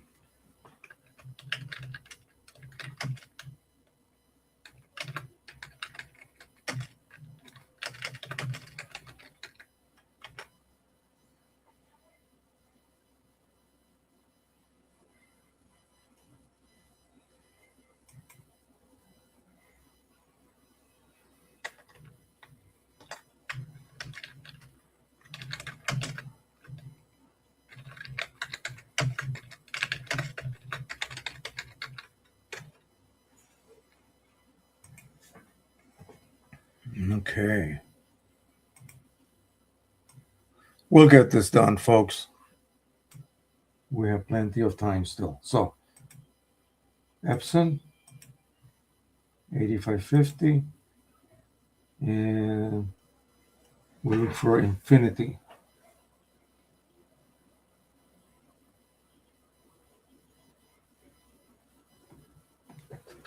Let me see what the actual name is.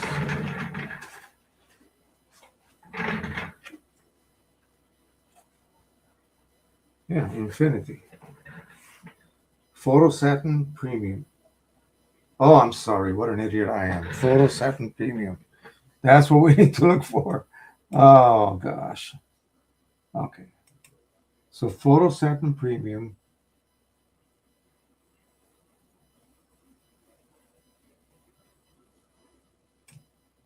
is still not really there.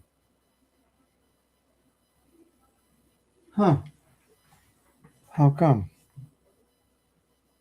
That's weird.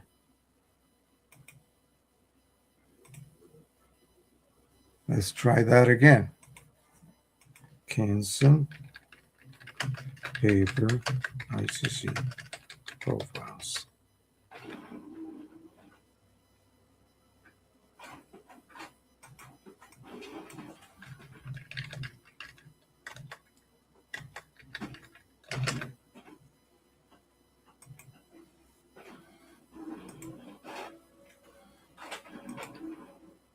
Epson 8550.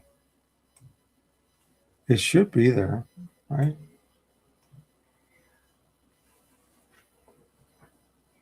Okay, so cancel photo satin. Maybe I missed that. Photo satin premium 720 GSM. Here it is right here. Okay, now we're good. Download. And there it is.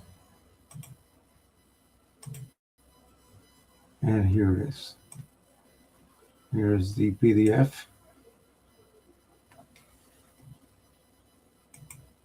I'll just replace that.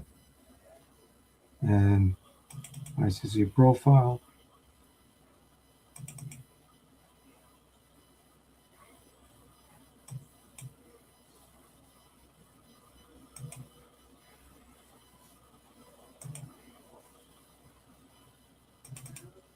Double click.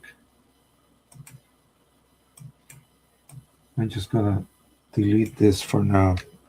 I don't need that. I want to get the information for that.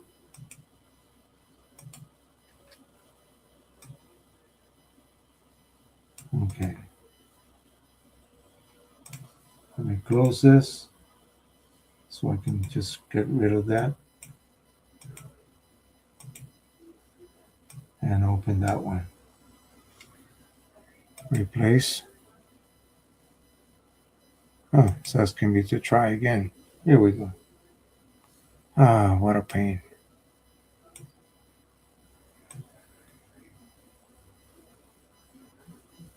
Where did it go? Here we go. And let's see what kind of What kind of paper does it say to use? Premium semi-gloss. Okay. With photo black ink. So premium semi-gloss. I think that's what I was using anyway. Premium semi-gloss. Open up Pure Image. Ah, I hope it's all worthwhile in the end. Yeah, Infinity. I used the wrong term. See, I'm not that familiar with that family of papers. So my bad. That was my bad. Total my bad. So premium semi-gloss. Do I have semi-gloss in my 8550? Here we go. And letter size. Yep. And let's put a border on it. Half inch is good. And let's look for something, say, for instance, from Richard Bender.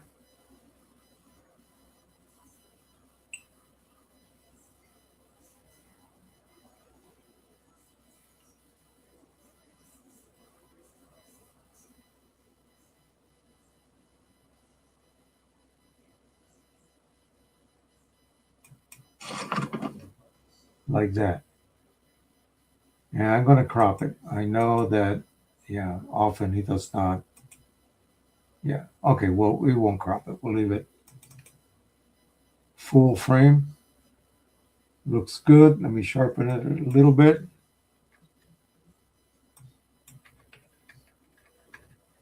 Too much? Wow. Is that crunchy or what? Crazy crunchy. Okay. Let's see what happens if I make this two. Yeah, that's good. Nice. Nice color, saturation. Beautiful. AI generator, by the way, I think. Because where else would you find something that looks like that? Here we go. And this is going to need a nice artistic black stroke around it. There we go. And now we will go ahead and load the correct profile, which should be loaded already. All I got to do is find it.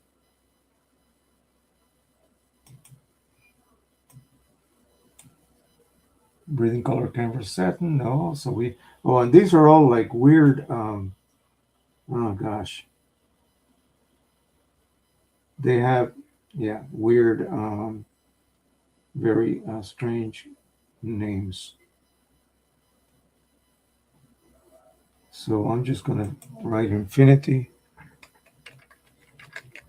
and see if it finds it. Infinity.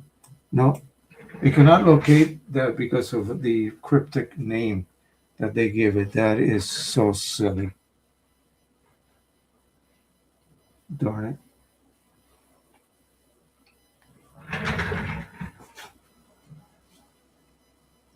Premium RC. Let's see. Photo satin. Let's try photo satin.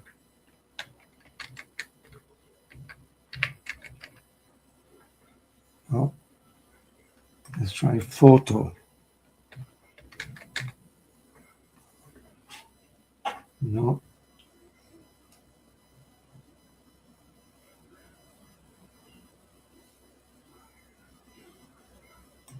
I'm going to try the date again. So these are all the latest things. This is all the latest dates. And yeah, jeez. 26, 26, 26, 26. That is weird. I don't understand why. I mean, they are listed in the folder. I saw them, but for some reason, that's strange. Let me close this. Let me open this again. And remove that profile. Open the profile. And that's that. So all of these have been loaded. Just want to make sure all of them are loaded. And I'm going to do the single one that I just got earlier. Oh, man. It should be this one.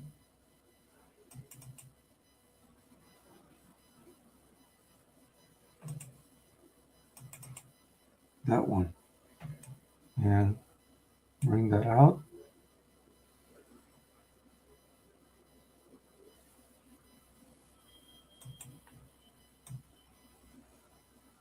Where did it go? This is acting up.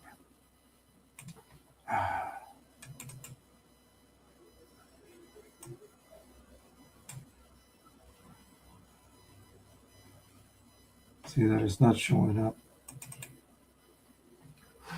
Why are you acting up on me today? Stop. Yeah, that's the one with all the others.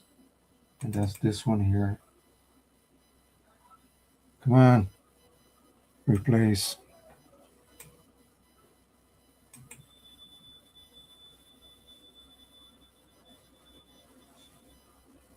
Okay, it says it replaced it. Oh, where is it? Replace file destination. Yeah. Okay. Um, Look at that. Come on. That's not the one I opened.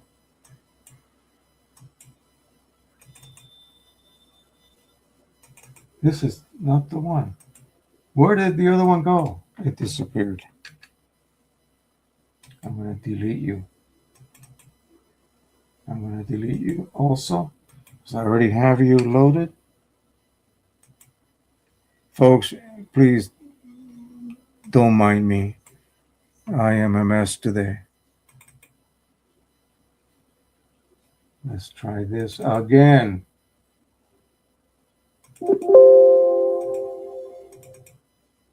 There's the file we want. And there it is. Double click or right click and install profile. That better be present. Let's get what the code is. Let me see. See that? It's got this weird name. How can you tell what the hell that is? So CIFA. CIFA.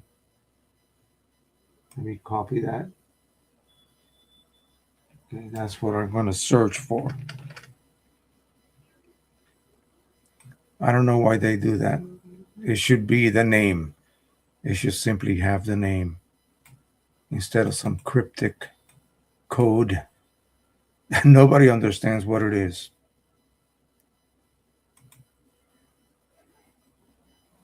Yeah, you know what it is, but I don't because I'm not a user.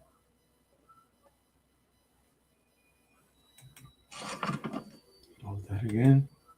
We'll give this one more try. Okay, there it is. Satin. Okay, finally. So let's go ahead and print this bad boy and see what we have.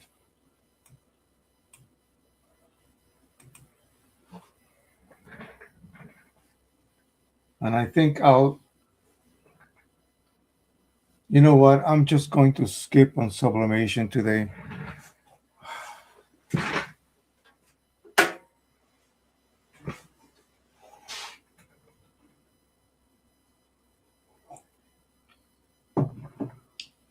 What I will do is I'll go ahead and have some transfer images already pre-printed for next week. I'm getting a little flustered here.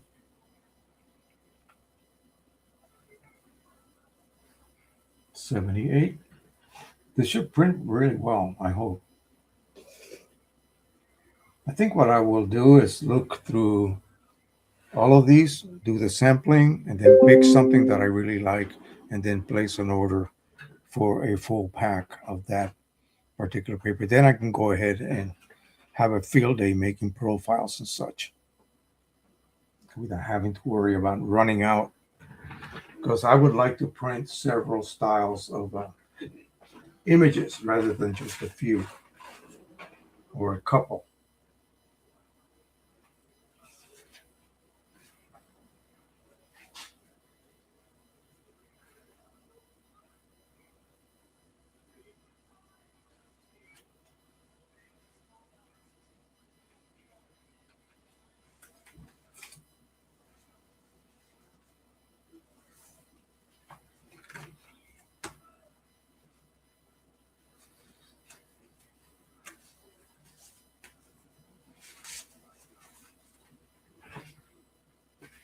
Yeah,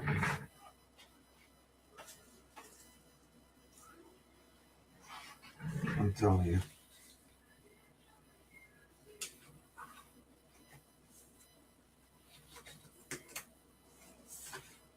Did I have the paper in there? What happened to the paper? Incorrect out or paper out or curriculum. Did I even have paper?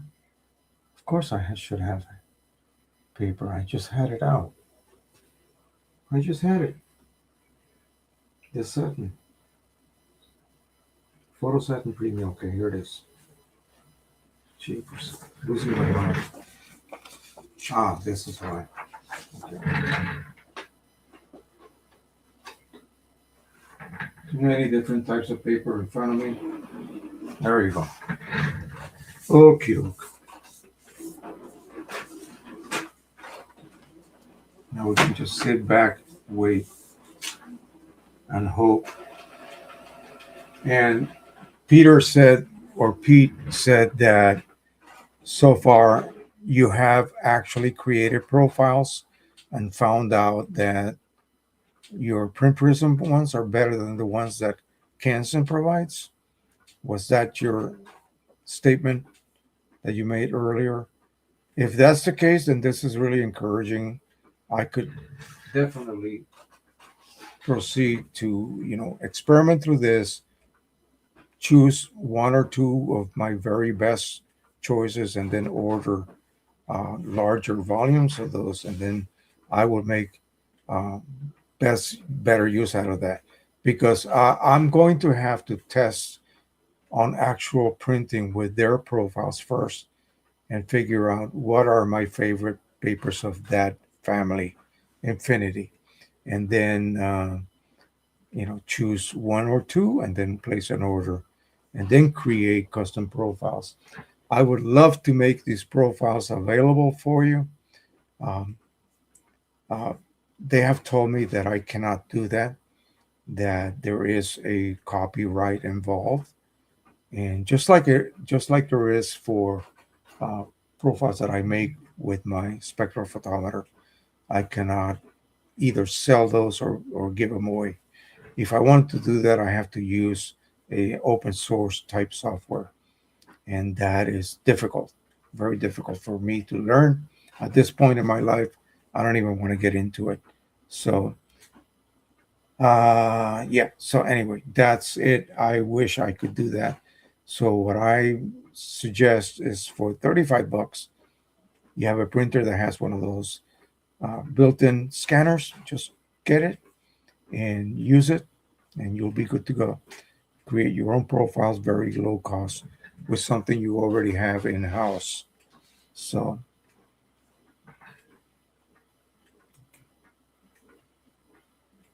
okay, it was UHC.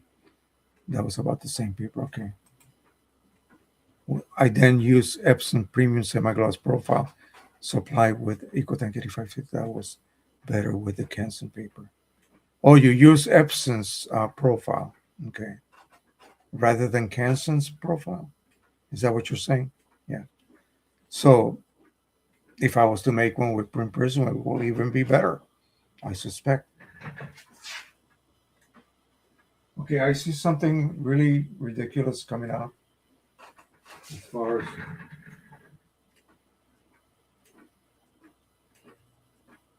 the level of colors. Wow.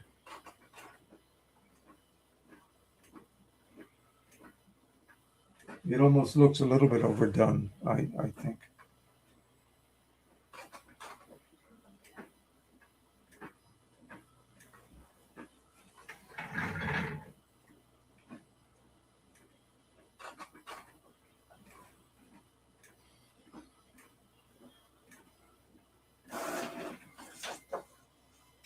Yeah, this looks, I don't know. What do you think? It's got a smudge on it. It's quite something. It's almost a match, but not really. Um, and I think the printer needs cleaning because after that hideous mess with that other paper, I'm getting a bit of a issue there on the edges. But I mean, if I show people this, they'll be shocked at the results. It's beautiful. But again, I don't think I like that profile. It doesn't, it's a little bit overdone. It looks a little bit too much. So let me see if I can show you this.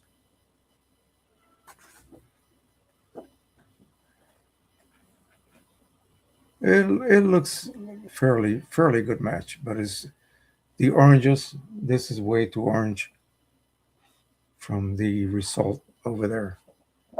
Now, if I move this to my monitor, let me see if I can do that without disrupting anything. Yeah, still, it should be more subdued. Well, yeah, it's a little bit overdone. So that's not good news. Anyway, this might make a really good sublimation print, though. Actually, all right, enough of this. I need a break. So we're going to continue this. Um, don't get me wrong. We're going to continue this. I'm going to keep on experimenting with these papers. I'll arrive at a solution here, which one I like the best, and just place an order. And then we'll create a proper profile using Print Prism. Um, this was the comment you made. Use Epson profile because I found Kansas not as good. So the Epson profile would be semi-gloss. I don't have another sheet of this, so except of the other pack. So, and I don't want to waste it unnecessarily. So I am going to pass on that. But I will take your, and maybe I'll just go ahead and delete those profiles that I just installed. So Canson Infinity Barita Photographic Matte. Let's see what they say you should use. I'm willing to try. Hang on.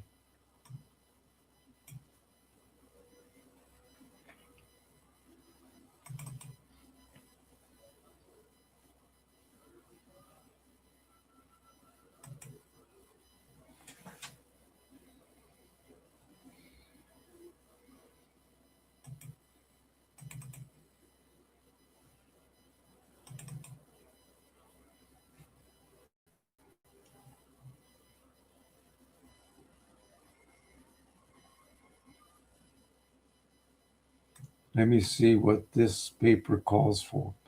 And I'll go ahead and print it with just the Epson profile instead.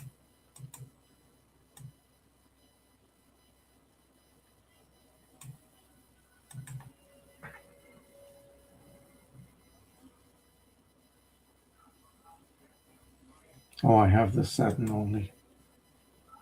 I think I deleted the other one. Yeah.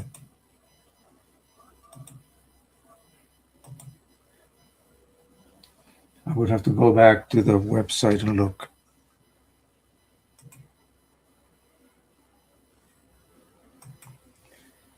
Oh, well. This is Burrito Matte. I've never seen a Burrito Matte. Burrito usually has a bit of a gloss, so this is different.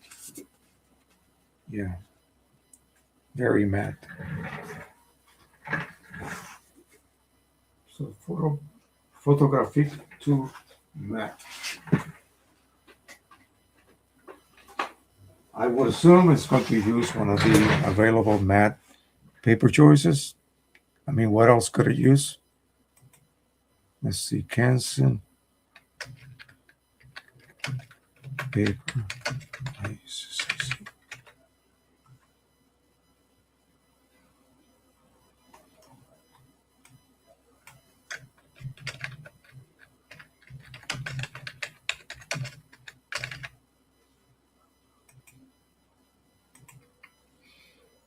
Got to put in the brand again and equal tank 8550. And then we'll look at the Photographic Barita. Photographic matte. Here it is. I just want to know what paper type they're using. We'll open that.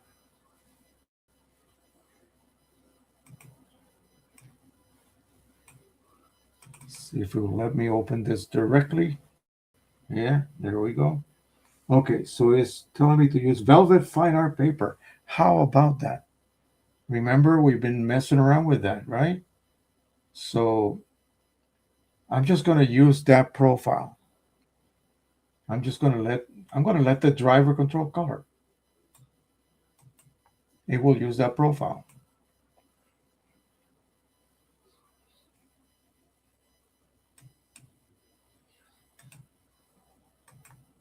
So let's open up Q image. We'll load that same exact image, but choose velvet fine art. They know the trick because remember we were saying that when you print on matte, yes, it will activate that matte black ink, but it will also activate the photo black. So maybe this is not such a secret, is it? Like we thought. Let me find that one beautiful print again, right there. Okay. So now we're going to just tell it to use Velvet Fine Art right here. And instead of off, we're just going to let the driver control color and print. That's it. We'll see. We'll compare it. I'm looking for this weirdly overdone, and actually, even the shadow areas are a little bit blocked. Look at how dark this looks. And when I look at it visually, yeah, it's a little bit dark. I mean, if I don't show you anything else, you will take this to the bank. I mean, it's quite beautiful actually, but I don't think it's a very um, realistic representation of the actual image. Okay. Yeah, not at all. Let me trim off that little. That's bothering me.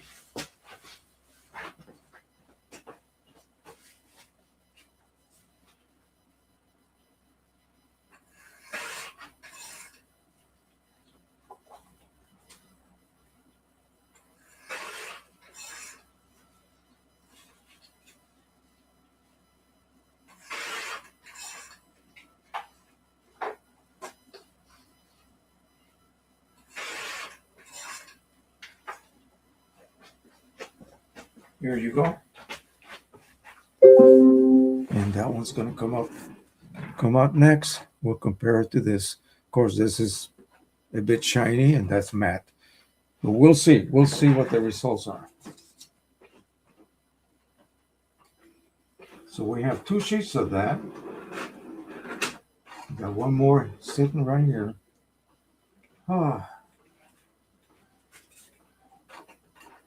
I'm going to try to trim off some of this, see if my cutter can handle this.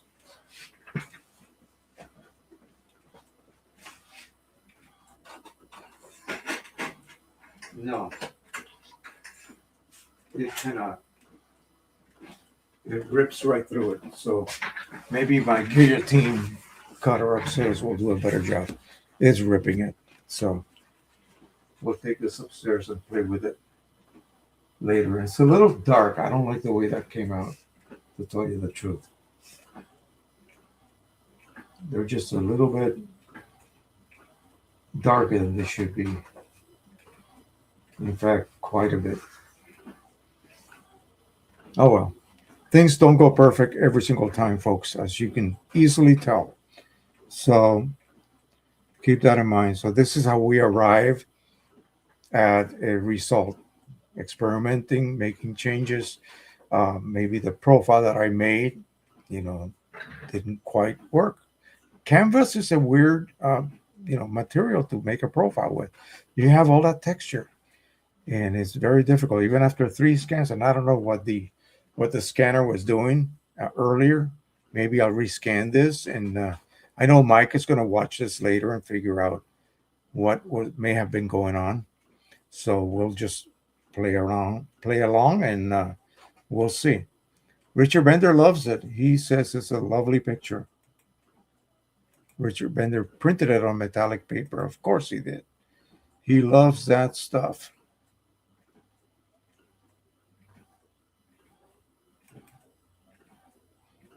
Okay, so that was the one. Use Epson's profile because I found Cancel's not as good. Next time I'll be using this paper, I'll throw print prism at it first. It is not, it's not profile. It has the physical proplatinum that Y overdone. Huh? It's not profile. It has the physical. I don't know. Are you saying that that's normal?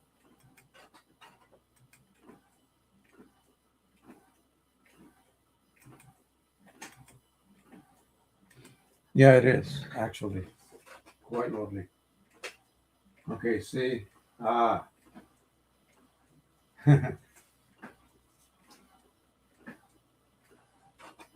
much better.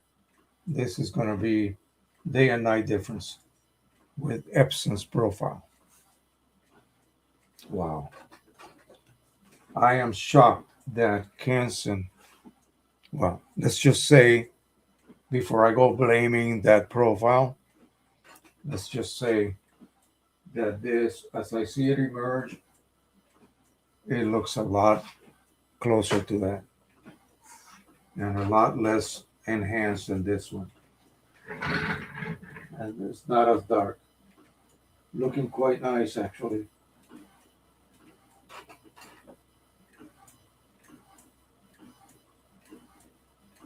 It's taking a while because it's vivid fine art mode that takes forever. It is using a very high quality.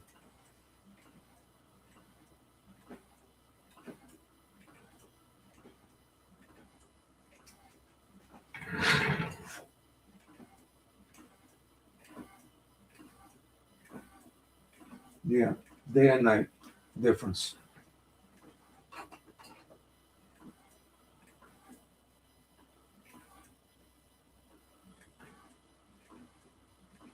So what I need to do if I was gonna not make any profiles of my own, just look to see what paper type they use to create the profile. That's the paper type that they recommend for you to then print with, and just use let the printer driver control color using that profile.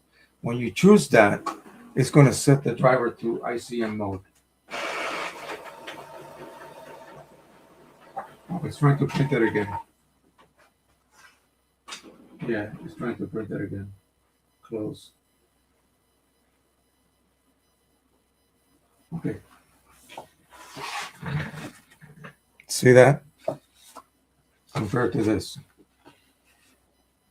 This is like one f-stop darker, if you want to use that term. So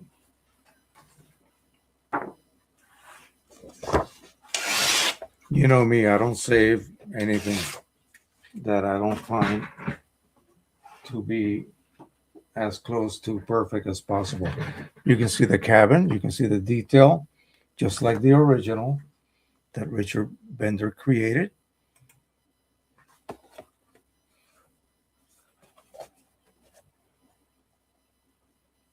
You see that? What a difference.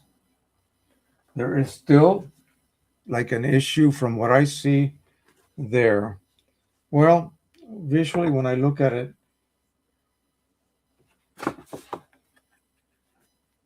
green, separation green here, and this is a crappy monitor. Let me move it over to my monitor. Okay, now, yeah, you can't see this, but you'll have to trust me. Yeah, that's a match. Yeah, nearly a match. Okay, so that's what our goal is, to get a near match. It's never going to be perfect. It's going to be just a near match. Okay, that's gorgeous. So again, in this case, I'm deleting those profiles. I'm sorry. Sorry, Kenson. But yeah, the proof is in the pudding, as they say. In this case, Epson's, whatever they use to print the charts with is better. It's good enough.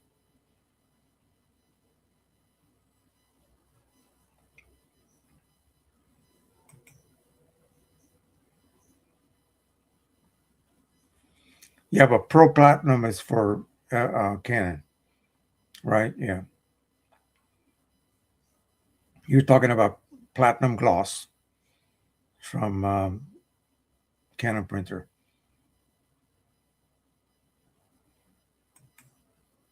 I think you mentioned that last week.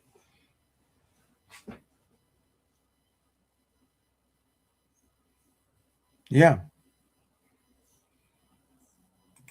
that's crazy. Yeah. Anyway, okay. Well, now I have a headache. Shoot. I hate it. Let me load up my goodbye. And I am going to go ahead and try something else here. I'm going to search through the pack again. Excuse me. And see if I find something that I absolutely want to try. I would like to try one of the Burrita papers that has a little bit of gloss and try it on that printer. Then that way, if it's something that I haven't used yet, I'll go ahead and make a profile. I have four sheets to work from, and I could always trim the leftover three in half and have double the test pieces to work with, and then decide what to buy. If at all, I mean, I may go ahead and just stick with Red River. Red River has some good stuff as well. It's not just the major brands out there.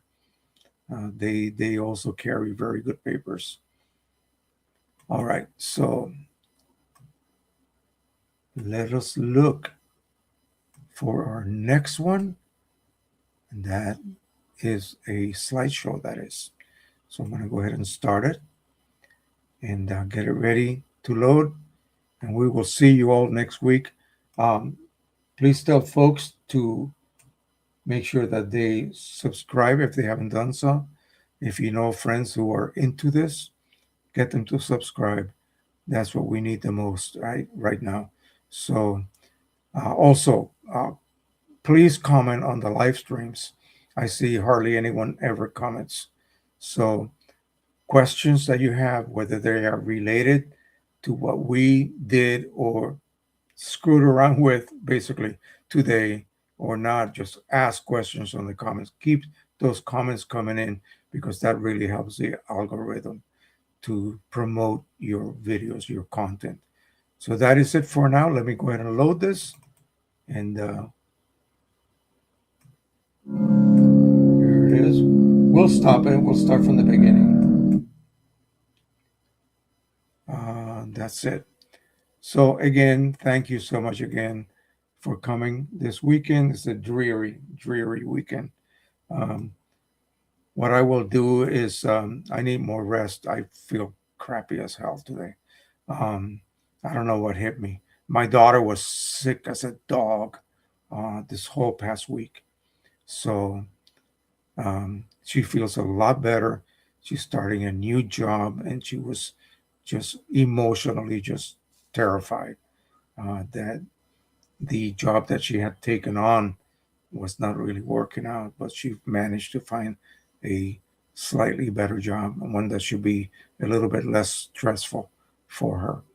So, anyway, we're all feeling kind of bleh right now, even my wife. So, thank you again. We'll see you next week. Happy printing, everybody. Bye bye.